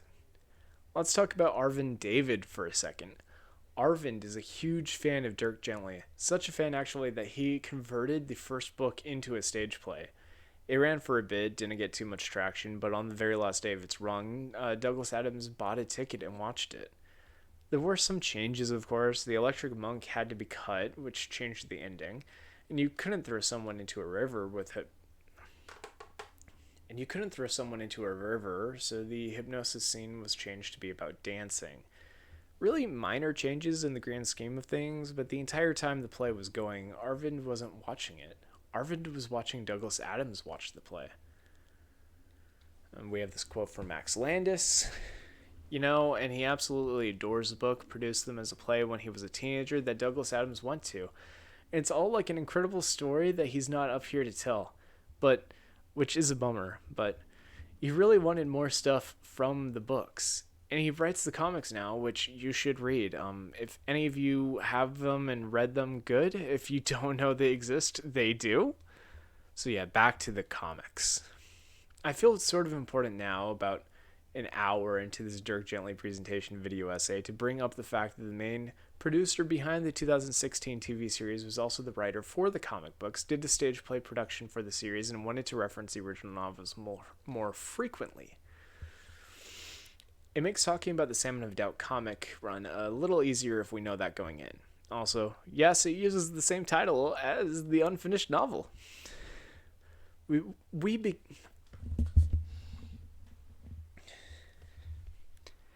begin with Dirk and Sally on a train ride to Cambridge College because Dirk is remembering extra, as we saw in A Spoon Too Short. Also on the train is Schrodinger's cat, Bernice, which Dirk has apparently adopted off screen. Sure, why not? So Dirk is basically remembering going to Blackwing facilities, despite the fact that the comic universe Dirk Gently is the same character as the one from the novels. So we know this isn't part of his backstory. Bernice the cat runs off and ends up being kidnapped by a real-life literal troll, which may as well happen at this point. There's a short assault joke here that I don't really care for. And we can come back to Dirk and Sally. This assault joke, by the way, really, really bad when you think about Max Landis' whole steez. So the reason that Dirk wanted to go to Cambridge was to visit Professor Reginald. The professor from the Interconnectedness of All Kings, except he looks pretty different right now. But Interconnectedness of All Kings hasn't happened yet, so maybe that's... I'm looking through my notes here, and it's never explained. Time Lord?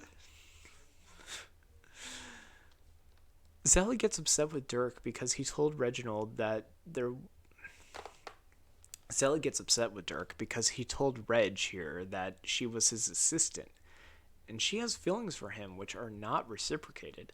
So she runs to the bathroom to cry and vent to herself. While turning the knobs, she ends up sucking herself into the place called the Room Between Worlds. In case you forgot, Reg's whole apartment is a time machine, which I think the horse is there to remind you of, or like it's a reference to the book. Except Reg redid the plumbing and now the time machine works through the bathroom rather than being controlled by an abacus on top of the coffee table.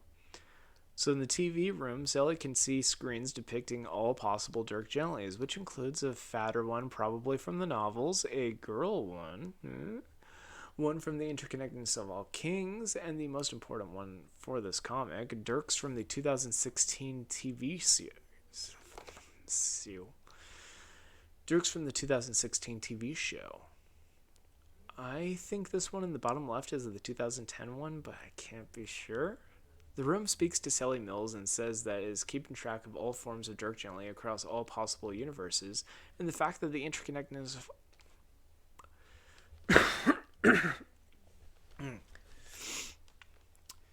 and says that it's keeping track of all forms of Dirk Gently across all possible universes is that keeping track of all forms of Dirk Gently across all possible universes, and the fact that the interconnectedness of all King's Dirk is on the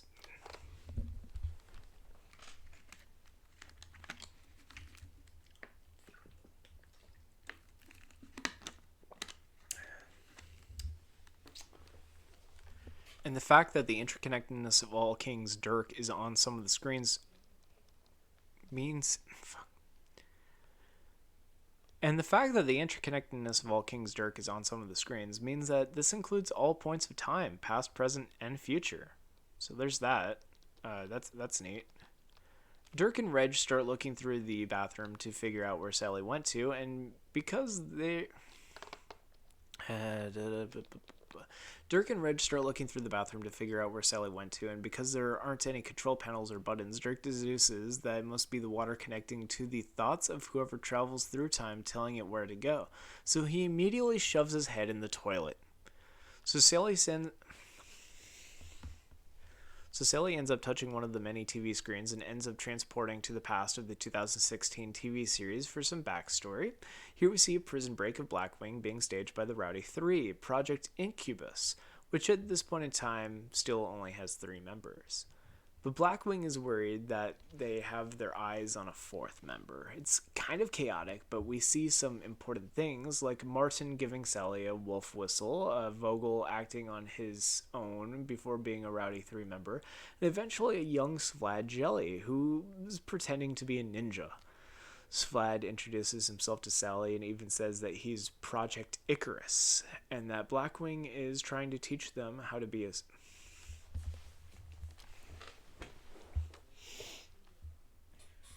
Svlad introduces himself to Sally and even says that he is Project Icarus, and that Blackwing is trying to teach him how to be a spy, but that he doesn't want to be a spy and would rather be a detective instead.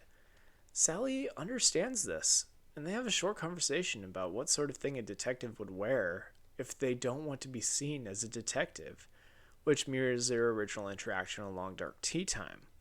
And Sally tells him to find a good jacket. She gives him a hug and then leaves. Meanwhile, Dirk, who just stuck his head in the toilet, is launched through it and ends up in the bathroom of a seedy bar. This takes place when Todd was still faking his pararubulitis attacks and draining his parents' savings account, and he uses those attacks as an excuse to not go to Amanda's band performance at this bar. This is rather unfortunate, though, because while Dirk is looking for Sally Mills, Amanda has her first pararubulitis attack and feels like she's on fire. Dirk freaks out, being the only one who can actually see the flames, and grabs a fire extinguisher to put them out. Everyone is pissed at him until Amanda says that he saved her life. An ambulance picks Amanda up and she calls Todd about the attack and then asks Dirk to meet them both at the hospital. Her logic there is that Dirk can see the pararubulitis attacks, so he might be able to help Todd as well. The dramatic irony being that we already know Todd doesn't have The dramatic irony being, of course, that we know Todd doesn't have pararubulitis. Yet.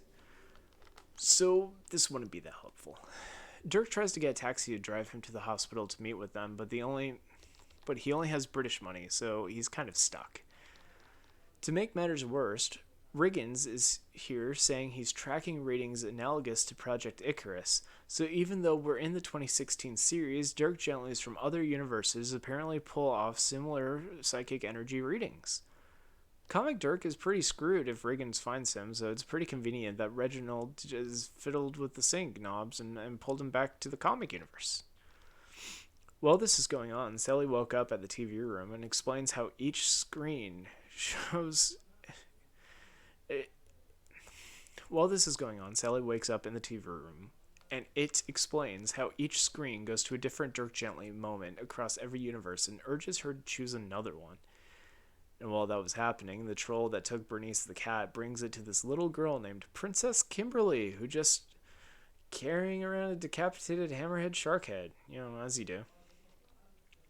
We get some snippets of backstory with Gordon designing the electric crossbow they use in the show, but that doesn't seem to line up with Jake Rainey's men being... But that doesn't seem to line up with Jake Rainey's men using them against him shortly after, so I don't know what those pages were about, to be honest with you. We also see Farrah Black being told by her father Simon that she's not ready to go on a solo mission. The seeds of backstory for the 2016 show are in motion. Comic Dirk and Reg decide that they need to look for Bernice the cat, so Reg decides that they need to talk to Stephen Hawking. Mostly, Reg was trying to get Stephen Hawking to fix his DVD player, but also Stephen Hawking has video of the troll kidnapping Bernice, so that's really convenient. Dirk forms a plan. He'll go after Sally, and Reg will have a side quest to find the cat. Dirk plunges his head in the toilet and ends up at Simon Black's apartment. In the bathroom, Simon is drunk and immediately thinks Dirk is one of the cult members that killed Catherine Spring, who was Edgar Spring's wife. So he decides to tie Dirk up and put him in the back of his Jeep and drive around drunk. This goes about as well as you would expect, where he crashes into a tree almost immediately, flying out of the car covered in broken glass, and Dirk ends up hanging from the tree like a piñata. This is the moment that Sally ended up jumping to with that TV screen, and because she's a nurse, she runs over and tends to Simon's wounds. Dirk decides to call backup for Farrah, since that was Simon's main request. Dirk Gently decides that the best backup for this job would be Dirk Gently. Okay, so this next part here, this made me go on a fun mental trip. Here we go. Estevez and Zimmerfield are in Vancouver, Washington, which by their own admission is outside of their jurisdiction. They're still on the lookout for Lydia Spring, I guess, but that's not super important because we get to see Bart. Bart's awesome. Fuck, I remember this part now. She walks through this large record studio just blasting, looking for hot black She walks through this large record studio just blasting, looking for hot black Dislata. And now the fun begins.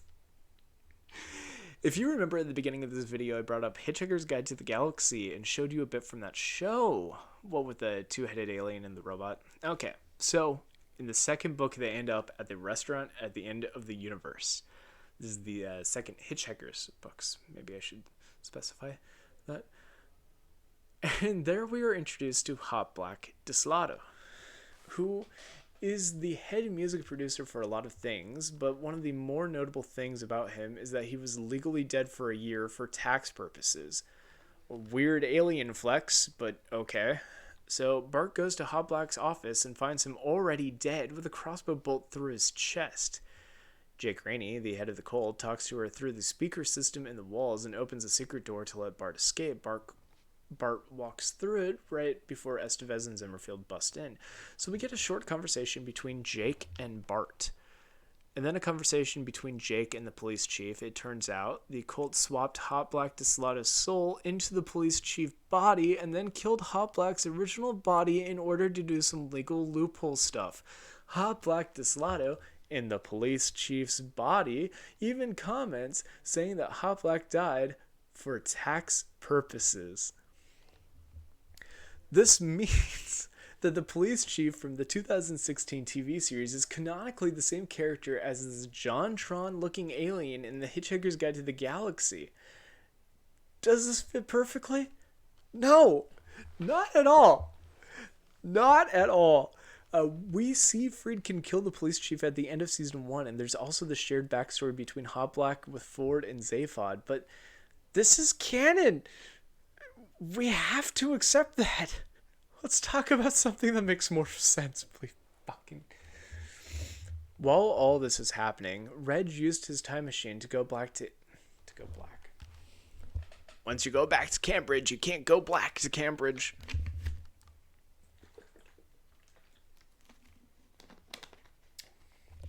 While all this is happening, Reg uses his time machine to go back to Cambridge in 1667 to get help from Sir Isaac Newton in order to find Dirk's lost cat.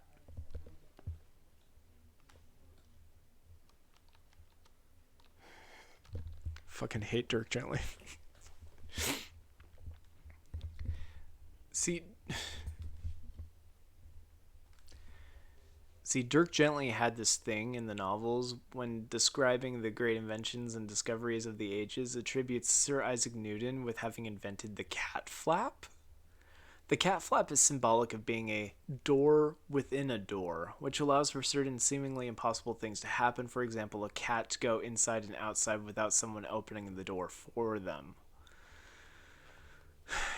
Anyway, they end up traveling to a fantasy land of make-believe, which includes frog centaurs and a castle with a lightning cloud on top. Reginald realizes that to save the lost cat, they will have to climb to the tallest tower in the castle.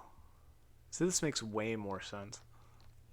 So now Simon Black is in the hospital and the police want to have a word with him. Sally, but she ducks out through the bathroom and ends up back in the TV room, pissed off that whenever she ends up helping Dirk, all this stupid, wacky bullshit happens. So she starts shaking one of the TVs while screaming that she wants to kill Dirk Gently. The sound resonated through the universe, and this ends up being why Bart thinks the universe wants her to kill Dirk Gently. So Bart's backstory is complete, I guess. Comic Dirk ends up spying on his 2016 TV series counterpart and sees him show up at the airport and meet up with Farrah Black. While this is happening, Comic Dirk is dressed as Doctor Who for some reason. It's not really a plot point or anything. I just felt it was worth mentioning. The Rowdy Three show up in their van, and this freaks out both Dirks. 2016 Dirk and Farrah run off into a hotel, and Comic Dirk is thrown off, but then realizes that this weird psychic impulse is probably a clue, decides to go investigate. Sally Mills ends up touching a TV screen and hopping on top of a van, then makes some googly eyes with Martin from the Rowdy Three. The comic is really all over the place at this point, but it's worth mentioning we get a flashback of Dirk at the Blackwing where they try to figure out how his powers work, but they can't figure it out. Okay, so Sally and the Rowdy Three end up at the middle where they can talk to each other and ask each other questions. And the Rowdy Three try to feed on her, but just gives her an orgasm. So instead, she passes out from it. I met these psychic vampires, and then we had psychic vampire sex. Fucking so stupid. Martin stays with her and sends the other members out to get her food, explaining that the Rowdy Three don't actually need food, they just need emotional energy. Sally and Martin start getting physical when Comic Dirk shows up on a bike and ruins the moment. Dirk and Sally ask Martin and the rest of the Rowdy Three for help finding Blackwing. And although the Rowdy Three burnt it down years ago, they can lead Dirk and Sally to Riggins. Riggins and Friedkin were apparently working out of an abandoned warehouse, which is almost entirely empty except for this picture of the kid's lad, a pair of binoculars, and a computer that Friedkin was dumb enough to leave the password on a sticky note on it. Dirk logs into the computer and we see the Project Blackwing files. We are nearly 2 hours into the recording and we're finally piecing together what Project Blackwing is. At this point, Friedkin walks in because he forgot his binoculars, and Dirk decides to bark orders at him to try to take charge of the situation, which is a very Dirk Gently thing to do. Friedkin is all, should I take the shot? Because catchphrases, I guess. Dirk and Sally end up getting to the bathroom and escaping to the room between worlds. Meanwhile, 2016, Dirk ends up at Todd's landlord's apartment, which actually does fill in a slight plot hole from the show, which is how the landlord knew him. Dirk tries to rent the apartment above Todd's because it would be like bunk beds, I guess. But the plans fell apart because they just get really high and eat a bunch of pizza. Cool. I mean, this is what Dirk Gently is known for, is eating pizza. So fuck it. Does it? I don't have it written down, but is that actually supposed to be like an explanation for why Dirk had pizza in the car? No, that doesn't line up. That's a few days later. Or it's 2 days later. You can have pizza. A whole pizza. So, Comic Dirk and Sally Mills are in the room between worlds, and here we get some much needed backstory about what the hell it is. The room is the machine that is designed to calculate the question, which ties into Hitchhikers once again. This room, and by extension every instance of Dirk Gently throughout every single possible canon, was constructed by Deep Thought, the Magrathian computer, in order to calculate the eternal question of life, the universe, and everything, to which the answer is 42. Comic Dirk considers this and everything else that has happened and asks the TV room if he and Sally can talk somewhere privately for a bit, and they end up in a river near a waterfall. This is where everything kind of ties together. Dirk explains to Sally as they watch salmon swim up the waterfall how a salmon run works. Salmon are attuned to the magnetic poles of the earth and know intrinsically how to return to their birthplace in order to spawn, and then swim back out into the ocean when they're done. Despite everything, salmon know instinctively, almost holistically, if you will, where they belong in the universe. Dirk does not. Dirk can sense all the connections of the universe, but can't figure out where he fits in. He is like a salmon of doubt in this way. Sally finally understands, and they decide to go home, but Dirk has one more thing to do first. Dirk Gently kidnaps and hypnotizes Dirk Gently.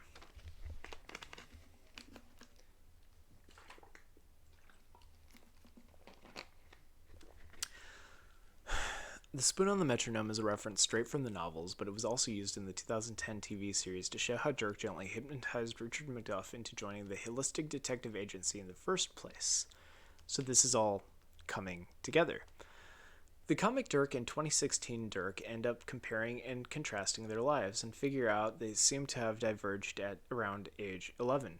They both had the same Transylvanian childhood. They never knew their father, but at 11 years old, the comic Dirk was sent to a boarding school, and the 2016 TV show Dirk was sent to live at Blackwing. They both ended up at Cambridge College, and both ended up being kicked out for the same psychic event, only with the TV show Dirk being kicked out slightly later. The conversation is pretty good and seems to be almost entirely for fan service of both mediums, and it ends with comic Dirk giving his TV counterpart some advice, and that is to get a team together. This is pretty heartwarming, actually. After the hypnotism is over, season 1 of the TV show takes place exactly how we just saw it take place. While this is going on, Reg and Isaac Newton snuck into Princess Kimberly's castle, found out that the trolls don't want to be kidnapping cats, and that Princess Kimberly has been doing experiments on the cats to turn them into different animals. Dressing up like knights, Isaac Newton and Reginald convince Kimberly to return to her home dimension and leave the trolls alone. And Kimberly reveals her home is in Hoboken, New Jersey. The four of them, Isaac Newton, Bernice the cat, Reginald, and Kimberly, arrive back in Hoboken. And Kimberly gives Bernice a hug, saying that she would have made a wonderful kitten shark. Bernice runs through a cat door, ending up in the TV room with Dirk and Sally, and the words kitten shark reverberate through the worlds and end up in Gordon Rimmer's head, so he can think to make a weaponized soul. Because why shouldn't we have another Gordon Rimmer reference? Kitten shark doo doo doo doo doo doo, kitten shark doo doo doo doo doo doo.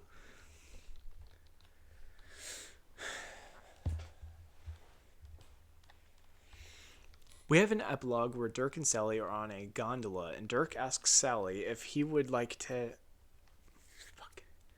We have an epilogue where Dirk and Sally are on a gondola, and Dirk asks Sally if she would like to live with him, to watch after Bernice.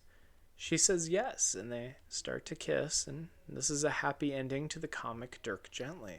It's wonderful, really. I mean, it is until you realize that this all takes place before the interconnectedness of all kings, which had Dirk move to Los Angeles. Sally Mills is nowhere to be seen, and no one mentions her, so presumably they broke up. Oh well. Season 2. When we last left our heroes, they were being hunted down by Blackwing agents, so it makes perfect sense for Season 2 to start in a fantasy world with a flying train, a giant moon, and knights who fight each other with giant scissors. Sorry, ladies, these boys are taken. These are Panto and Silas, but honestly, the names are going to get super confusing from here on out, with one pretty major exception. Panto runs off to fulfill the prophecy with Silas screams out, "Find him! Find Dirk Gently!" So that's our first mystery of the season is, what the hell any of this fantasy shit has to do with my sci-fi alien ghost detective series? The first episode of Season 2 is just kind of catch up with a, where are they now segment. So we're seeing what happened after the first end of...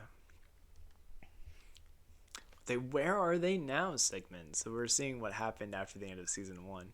It's been about 2 months since Dirk was captured, and every day is the same routine of being poked, prodded, and electrocuted to try to figure out how his psychic powers work, with no results. Now is a good time as any to talk about how these trendy-looking Blackwing uniforms, though, the symbols attached to them...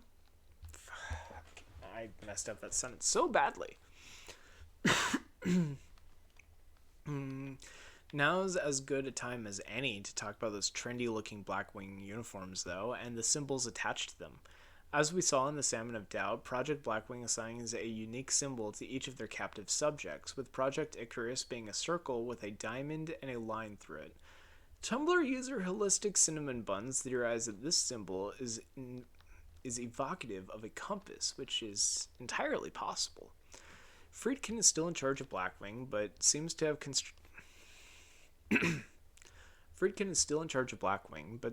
confiscated that squeaky toy from the Rowdy 3. I've been cagey about this one since it's a pretty big revelation that was hinted at in the Build series interview video around the 9-minute mark. I mean, there's stuff from episode 1, which is we go to a second season is important in the second season. It's that interconnected. I hope I have the clip for that because that was a really shitty line. Yeah, so this toy, we'll get back to it in a second. Meanwhile, Todd and Farah have been traveling around the country for about 2 months trying to find Dirk. Amanda and Vogel from the Rowdy 3 are trying to find the other Rowdy 3 members as well. So this changes the character dynamics. Rather than Todd being a parallel to Ken, he's now a parallel to either Amanda or Vogel, whichever one you really want to work, with the other one paralleling with Farah Black.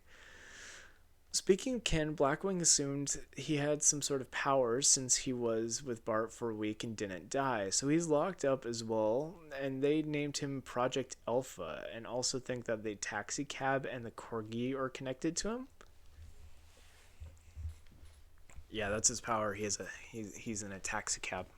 That's his psychic power. Taxis. Farah and Todd stop at the boat in the middle of a grassy knoll outside of Bergsburg, Montana, and Farah ends up talking to her brother for a bit. Unfortunately, it seems that Farah's father, Simon Black, who we saw in the comics, died in the hospital due to complications. Can't help but feel he would be alive today if the comic universe Dirk and Sally didn't intervene with his life, but he was a reckless alcoholic, so I don't know. The boat is called the Infant Male Pollock.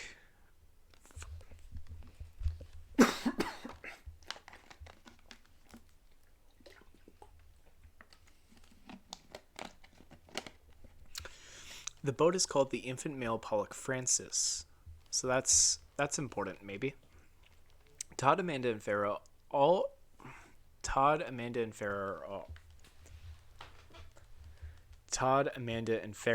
are all wanted by the FBI when Todd sees a cop driving by and panics and tries to hide his face, which, pro tip, is a great way to look suspicious AF.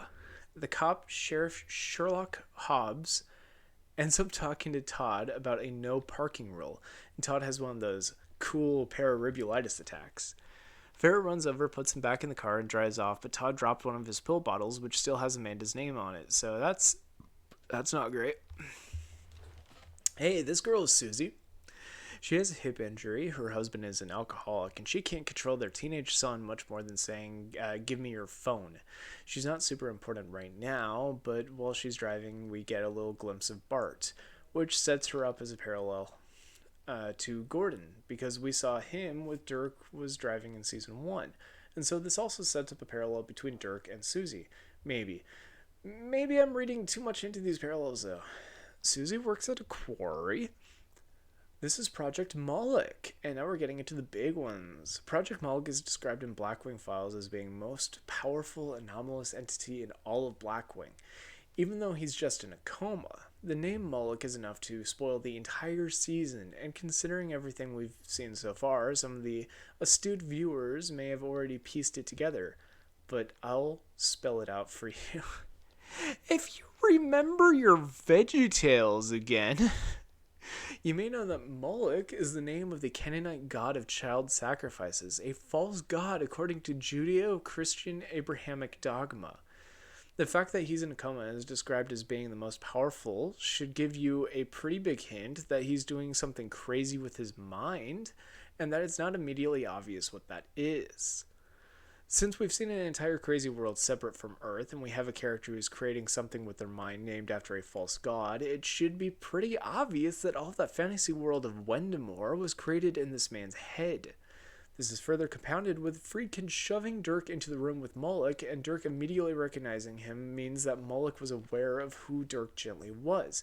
So the Wendemore people yelling that they need to find Dirk Gently makes sense.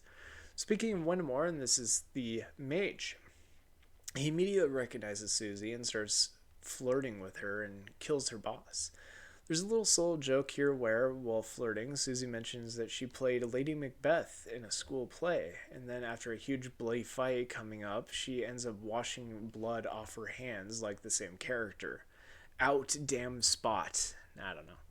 Todd and Farrah find a crazy house that we'll keep visiting later on. Todd is trying frantically to think in holistic terms and is literally just like chasing a rabbit. Very Lewis Carroll of you. I thought it was ad-libbing, but it's literally the next line. Very Lewis Carroll. It's almost like I wrote this. Hey, did you know Douglas Adams hated the works of Lewis Carroll? Or... that's not entirely fair. He hated that his books were often compared to the others. It doesn't matter. Susie is escorted out of her workplace by several men with guns who are working for the mage. The leader is trying to use a magic book and wand, but can't seem to do it right. Bart shows up and lazily kills everyone except for Susie, so that's neat. She tells Susie she needs to smile more and then asks if they are best friends now because she isn't dead. Susie says, no. Bart's like, maybe I should kill you then, since the universe is saying I should. And then Susie gets a magic wand and becomes a Magic Koopa from Super Mario Bros. Todd and Farrah argue at the farmhouse, and a car falls out of a tree. This is just standard storytelling, folks. Okay, so that squeaky toy? Note that the eyes are green now. But also note how it falls to the floor, shapeshifts into a rat, turns into a piece of paper, a bouncy ball, a blackwing guard, a bubble, an RC car, a moth, and then this human girl who also has green eyes. This is Mona Wilder, or Project Lamla. She tells Dirk to find the boy and then splashes him with water, which transports him elsewhere.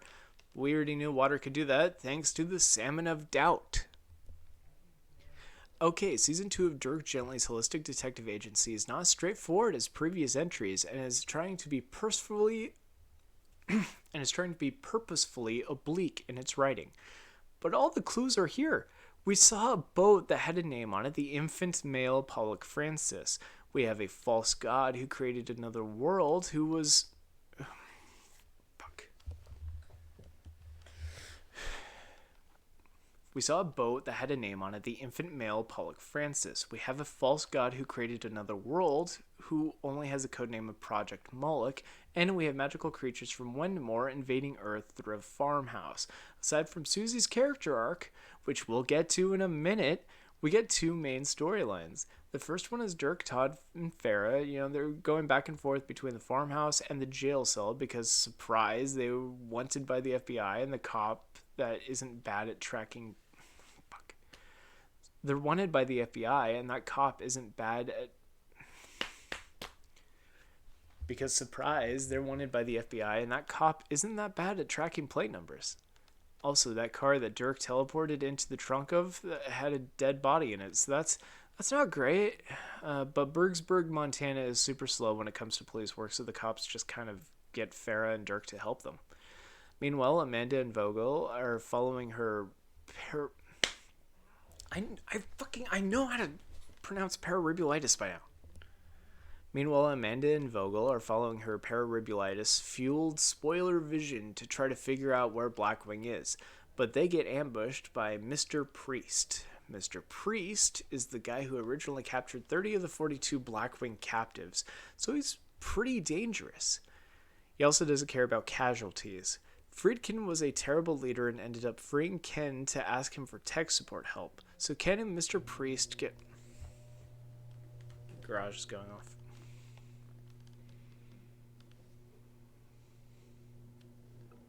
I'm not even sure if it's picking up on the microphone, but I can hear it.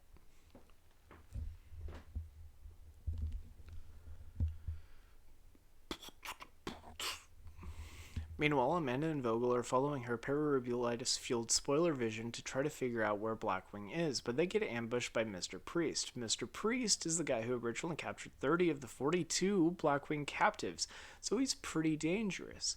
He also doesn't care about casualties. Friedkin was a terrible leader and ended up freeing Ken to ask him for tech support help.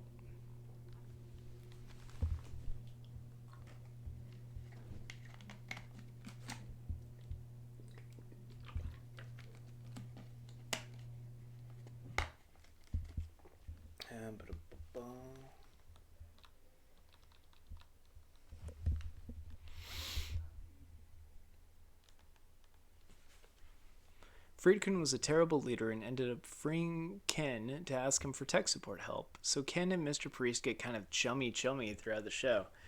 Anyway, Amanda and Vogel freak out from the ambush and end up hiding in a bathtub and teleport away. That's just the thing that Dirk Gently characters can do now, I guess. They end up in Wendmore, get captured. She has a pararubulitis attack. Everyone can see it. And it turns out that she can weaponize the attacks in this world. Amanda is now one of the most formidable characters in the entire series because she can use lightning on a scissor swordsman. Brian, make sure to put like a little card in the upper corner. She's lightning on a dragon. Susie has a magic book and takes it to the book club and kills everyone there when they point out that she's kind of a bad person, and all the bad things that happened to her were her own fault.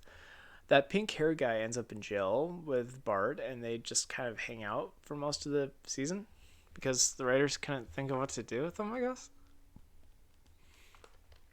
Okay, so the mystery was find the boy, and it ties into all this other shit, so I'm just going to explain it all real quick because it's just so pretentious.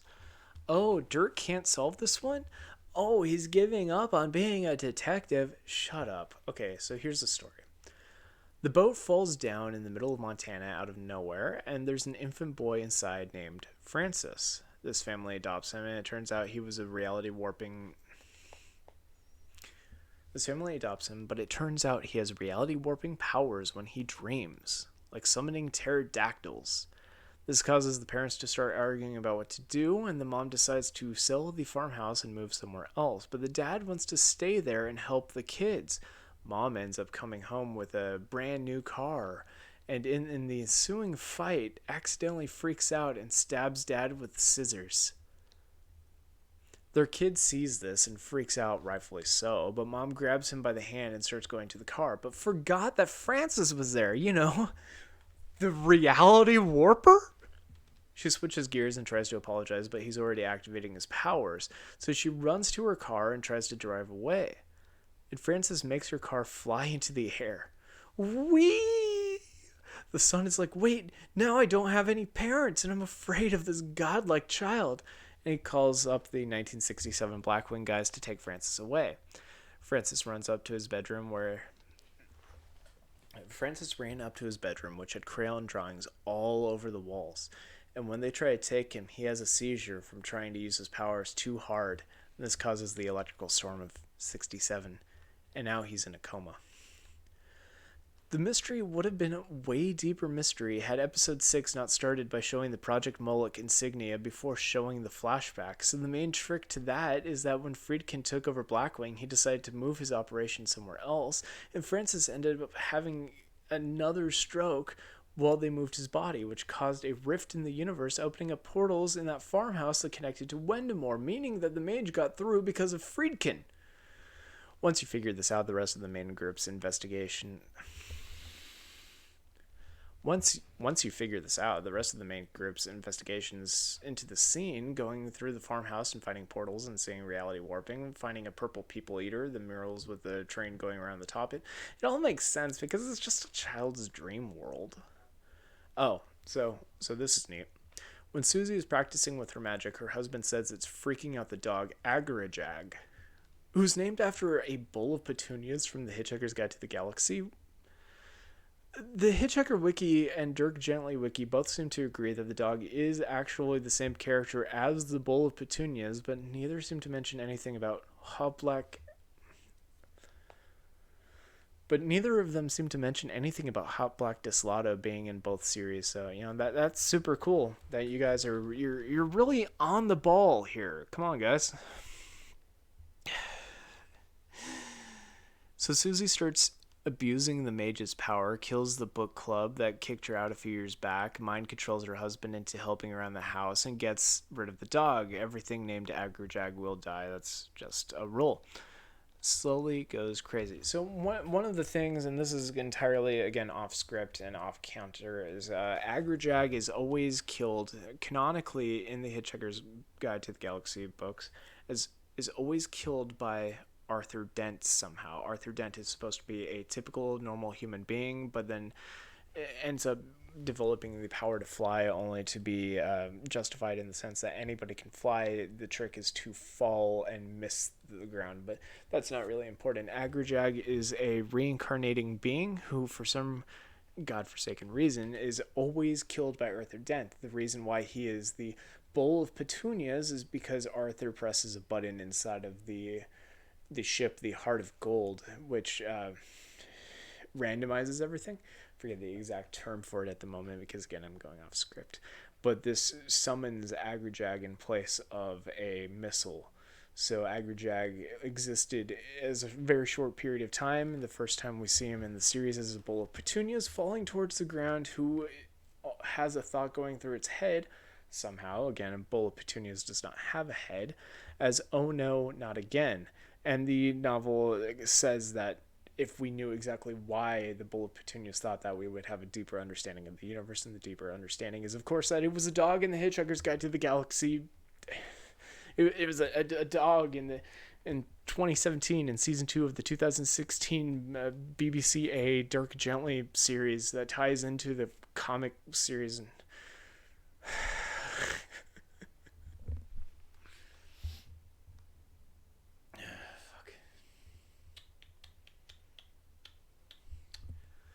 The mage was originally planning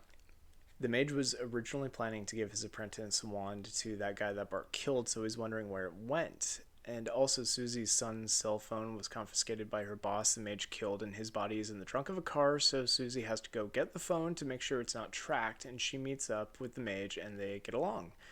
It's crazy. Dirk tries to solve mysteries by... Dirk tries to solve mysteries by sifting through actual evidence instead of just following coincidence, which immediately coincidentally leads them to Francis's adopted brother, who drunkenly explains all of Wendemore's lore in the murals at the farmhouse, but then dude freaks out and says it's all his fault, what with the calling Blackwing on the phone thing. Dirk and crew introduce him to Panto, and dude straight up has a heart attack. This causes Dirk to freak out and not want to do any more. This causes Dirk to freak out and not want to do any of this anymore. Which, like, at this point, fair. Me neither. I've been recording for 2 hours and 18 minutes. So in Wendemore, Amanda ends up talking to this green-eyed bog witch named...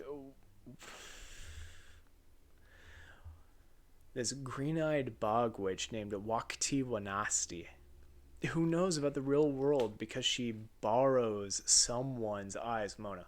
She borrows Mona Wilder's eyes, which is why Mona gets green eyes in her human or squeaky toy form sometimes. If the eyes are green, that's Wakti Wanasti using her to see stuff. Wakti explains that Amanda is very important and that she can use her pararubulitis to pull things in and out of Wendemore. They demonstrate this by having Amanda manifest a knife in her hand. Wendemore is having this whole Game of Thrones style war going on, which is so hard to become invested in because the names are all dumb. Wendemore is an anagram for Weird Moon, which is why their moon looks so weird, I guess. But you have the Valley of Inglenook, the castles of Dengdamore, the farmlands of the Trost, the sacred forest of the Bofuki Nipu, and the pool of the empty throne. And it's like, okay, yes, all of these things make sense and were pointed out on the mural. The empty throne is where Francis should be as the king of Wendemore.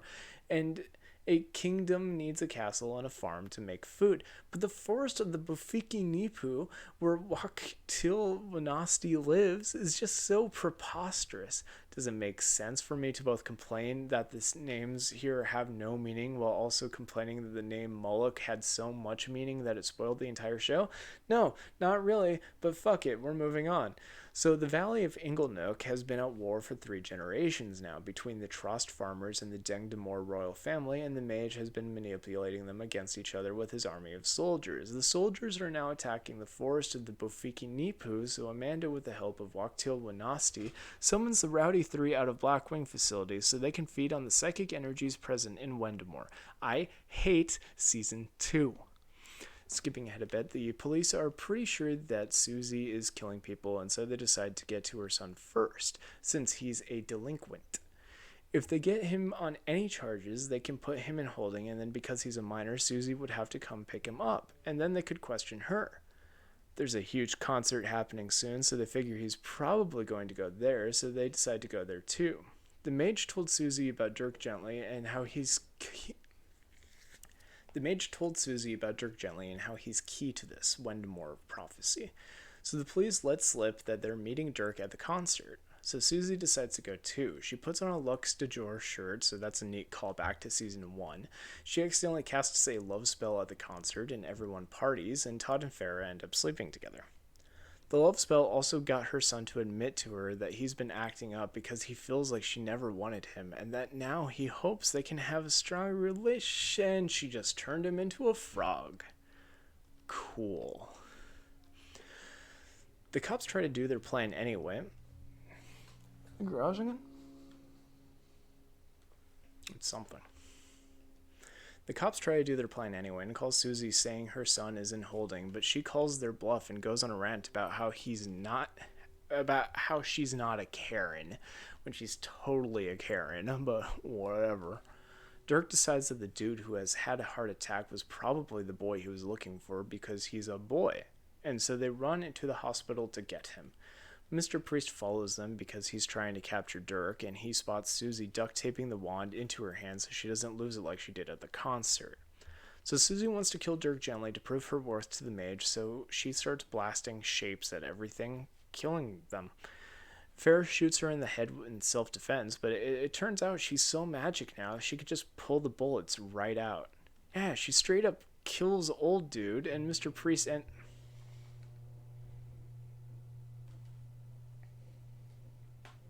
That's a washing machine.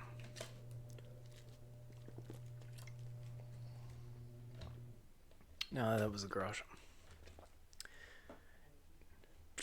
Where was I? Yeah, she straight up kills old dude, and Mr. Priest ends up filling her belly with lead. Dirk, Todd, and Farah immediately drive off to the farmhouse to try to find a portal to Wendemore, and with Mr. Priest following right after. Farah tried to stop Mr. Priest from getting in, but just ends up jobbing. Priest enters the house, taunting them by calling Dirk's flawed jelly and Project Icarus to show how well he knows what's going on. When they disappear through the bed, Priest calls for a level 10 perimeter around the building and stays guard. So now Dirk and Todd are in Wendamore. Todd meets up with Amanda so they can explain the A and B plots to each other, and Dirk kind of gives up on the empty throne room. Not on. And Dirk kind of gives up in the empty throne room, where a homeless woman says her boyfriend...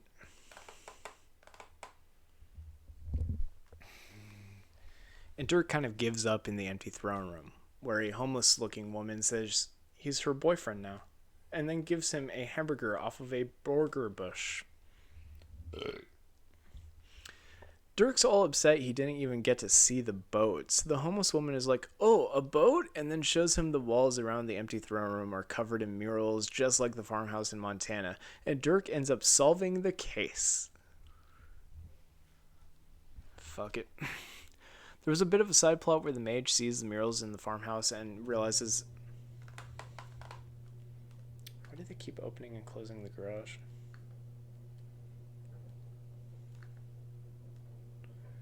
Burp, burp, burp, burp, burp, burp, burp. There was a bit of a side plot where the mage sees the murals at the farmhouse and realizes he's not a real boy and that he's a villain who is always supposed to lose. Except all the battles he had in Wendamore went differently than on the mural because Francis wasn't there. He has an identity crisis and freaks out, so Susie decides he's worthless and goes into Wendamore to take it over herself. Todd and Amanda try to make peace between the Trost and Dengdamore people on a bridge, which is a callback to the bridge scene in season 1 because everyone's confused, but this is only exasperated by the Mage's soldiers manipulating the fight with a sniper rifle, causing the two armies to kill each other.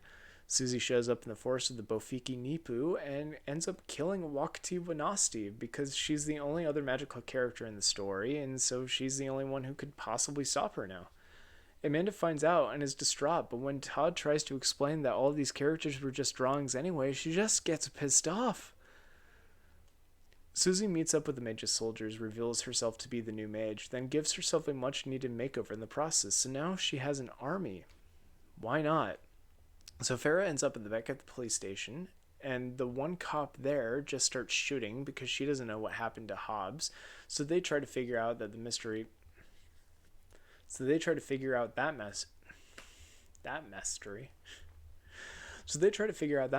while Ken explains to Friedkin who Project Lamla is, Mona Wilder, and how she prefers to be inanimate objects. She does not have a default form and only chooses to become a human when she needs to communicate. She's at Blackwing, but Blackwing did not catch her. She's there of her own free will. Todd and Amanda are being blamed for the bridge massacre and are going to be executed, and Dirk is trying to rescue them, but puts on a disguise so that he doesn't look so out of place. This disguise, of course, includes that red hat he wore in the novels and in the Interconnectedness of All Kings, which is a pretty cool nod.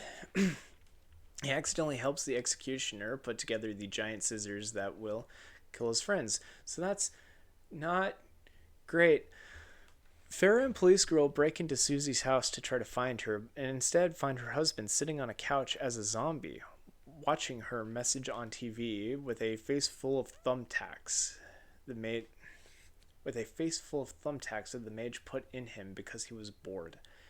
Mage mind controls him to try to kill them, but Farah ends up shooting the TV, so it's all good.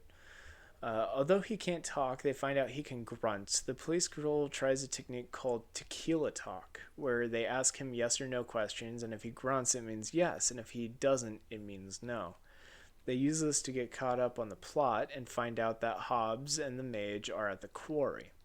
Dirk tries to save Todd and Amanda, but gets knocked back by the Rowdy Three, who are looking for Amanda because she's their leader now. So the 5 or 6 of them, I guess Homeless Woman is helping them now too, come up with a plan, and we get to the execution scene.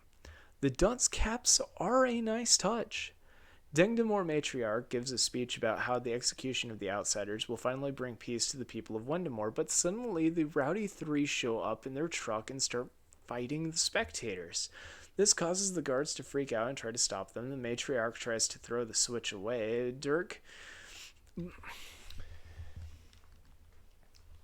The Matriarch tries to throw the switch anyway, but Dirk was the executioner the whole time. Surprise!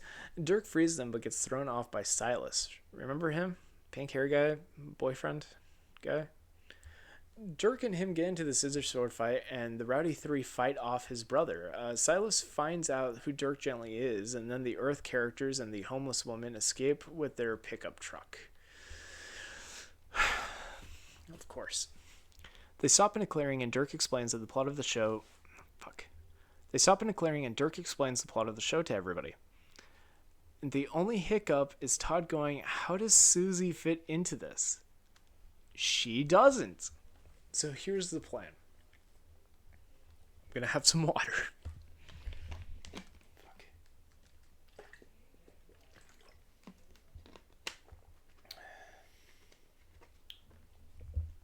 So here's the plan. Dirk and the Rowdy Three will go to Blackwing to get Project Moloch and bring him back to Wendemore to fix everything. But Susie is still a character that exists, and she wants them to not do that. Farah and the police girl go to the quarry to confront the mage, and he magically makes them shoot each other. Farah ends up killing him. Over in Blackwing, Friedkin is losing his shit trying to find Project Lamla and starts shooting things in the office randomly, thinking that she might be those things, only for it to turn out she was actually his gun the whole time. Then she turns into a chain and starts strangling him before Ken convinces her to not do that. Okay, so Mona Wilder, while Dirk Gently is a holistic detective and Bart Kurlish is a holistic assassin, Mona Wilder is a holistic actress. She can become anything the universe tells her to become. Friedkin and the Blackwing agents try to keep her at gunpoint and warn her not to turn into a bear or something. And she just smiles and explains that if she wanted to kill them, she wouldn't turn into a bear. She would simply turn into an aircraft carrier and destroy the entire building. I think at this point Friedkin finally realizes he's in way over his head. The writers finally thought of something for Bart and Panto to do, so the two of them decide to go to Wendemore. To do so, they have to get past Mr. Priest and all of his Blackwing guards. Priest spots Bart and immediately tells all of his guards to stand down and put away all of their guns, knowing that Project Marzana will cause the bullets to ricochet and kill everyone. He's actually a pretty smart guy. He calls Ken up on Zoom and hands the iPad to Bart, who's very excited to see him. But when Ken says she needs to go to Blackwing, she does not believe him. Panta says that they still need to get into the house, and seeing his giant scissors, one of the Blackwing guards tries to ambush him despite Priest telling him to stand down.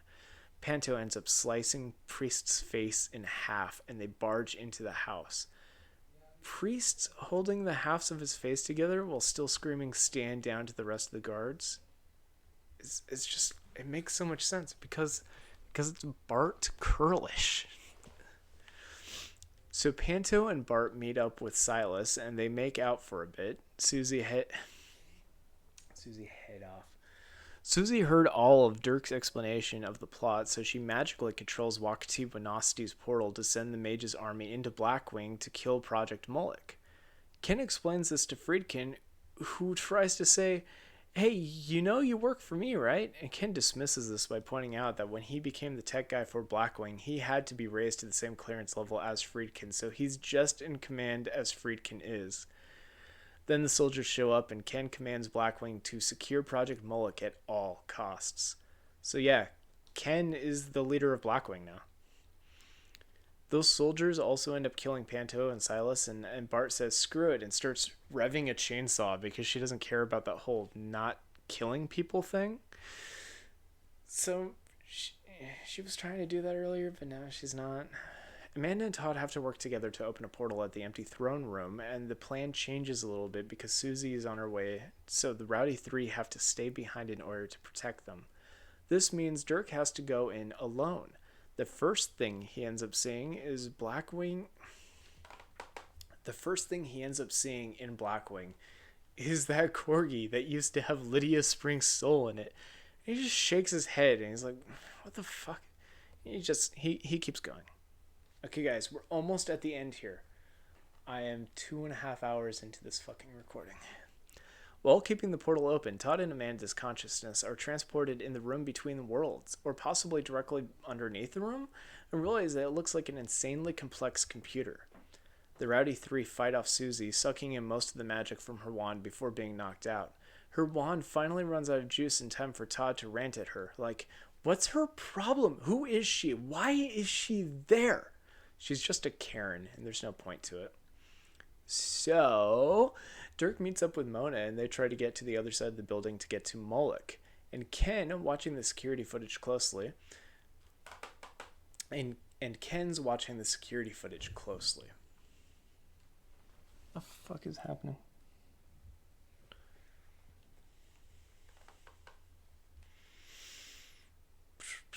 Friedkin snaps and holds Dirk at gunpoint to try to get answers, but finally just acknowledges this. Oh, I see.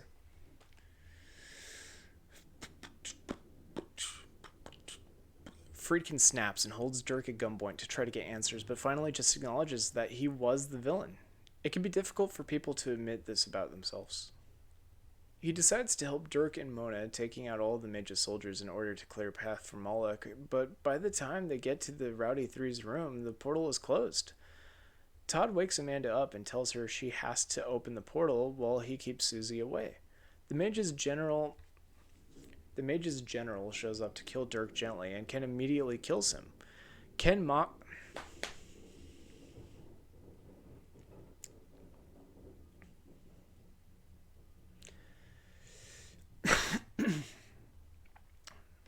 This whole video is going to be so shit.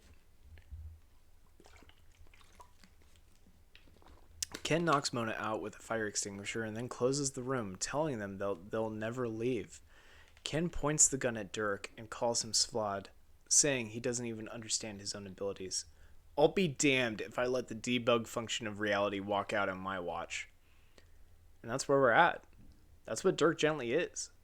Dirk Gently and all of the other Project Blackwing captives. They're tools that the universe has to fix itself. Friedkin fends off Ken long enough for Dirk to get Moloch back into Wendemore. And Moloch reverts back to his child form of Francis and immediately starts fixing things. Project Moloch's purpose is to create things. Dirk Gently's purpose is to get people to where they need to be. Bart takes the news harder than anyone and thinks of herself as just a weapon. Francis hopes that in time she'll learn this isn't true. Francis heals the people of Wendemore and traps Susie in the train above the world. I guess the question now is, how many people does it take to fix the universe?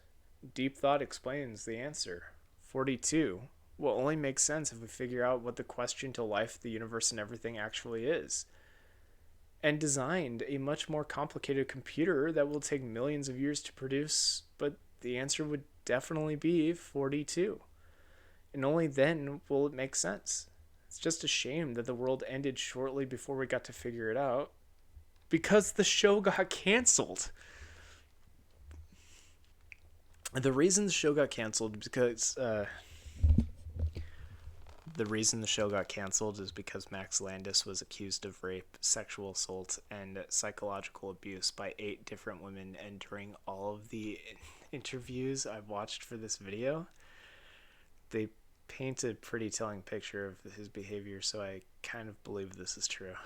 This is incredibly unfortunate because the show itself is really good, and there are rumors that the 3rd season had hints as far back as the 1st episode as well. There's some good news about this, though. In February of 2020, it was announced that Dirk Gently would be turned into a cartoon series for Netflix, but it isn't ready quite yet. with Arvin David still at the helm for the production, I have full faith that it will still be connected to the rest of this crazy continuity, because everything's connected. All that is to say, tune in next time for my 3-hour-long presentation on Care Bears. No, I'm not fucking doing that. This is so fucking long. And if you stayed and watched this entire thing, I think you might actually be insane. This was 2 hours and 38 minutes of raw, unedited script reading footage using my better quality microphone. So now it's just going to take a couple of weeks to turn that audio into an actually good video. So for the time being, I hope you enjoyed my crazy ramblings. Bye.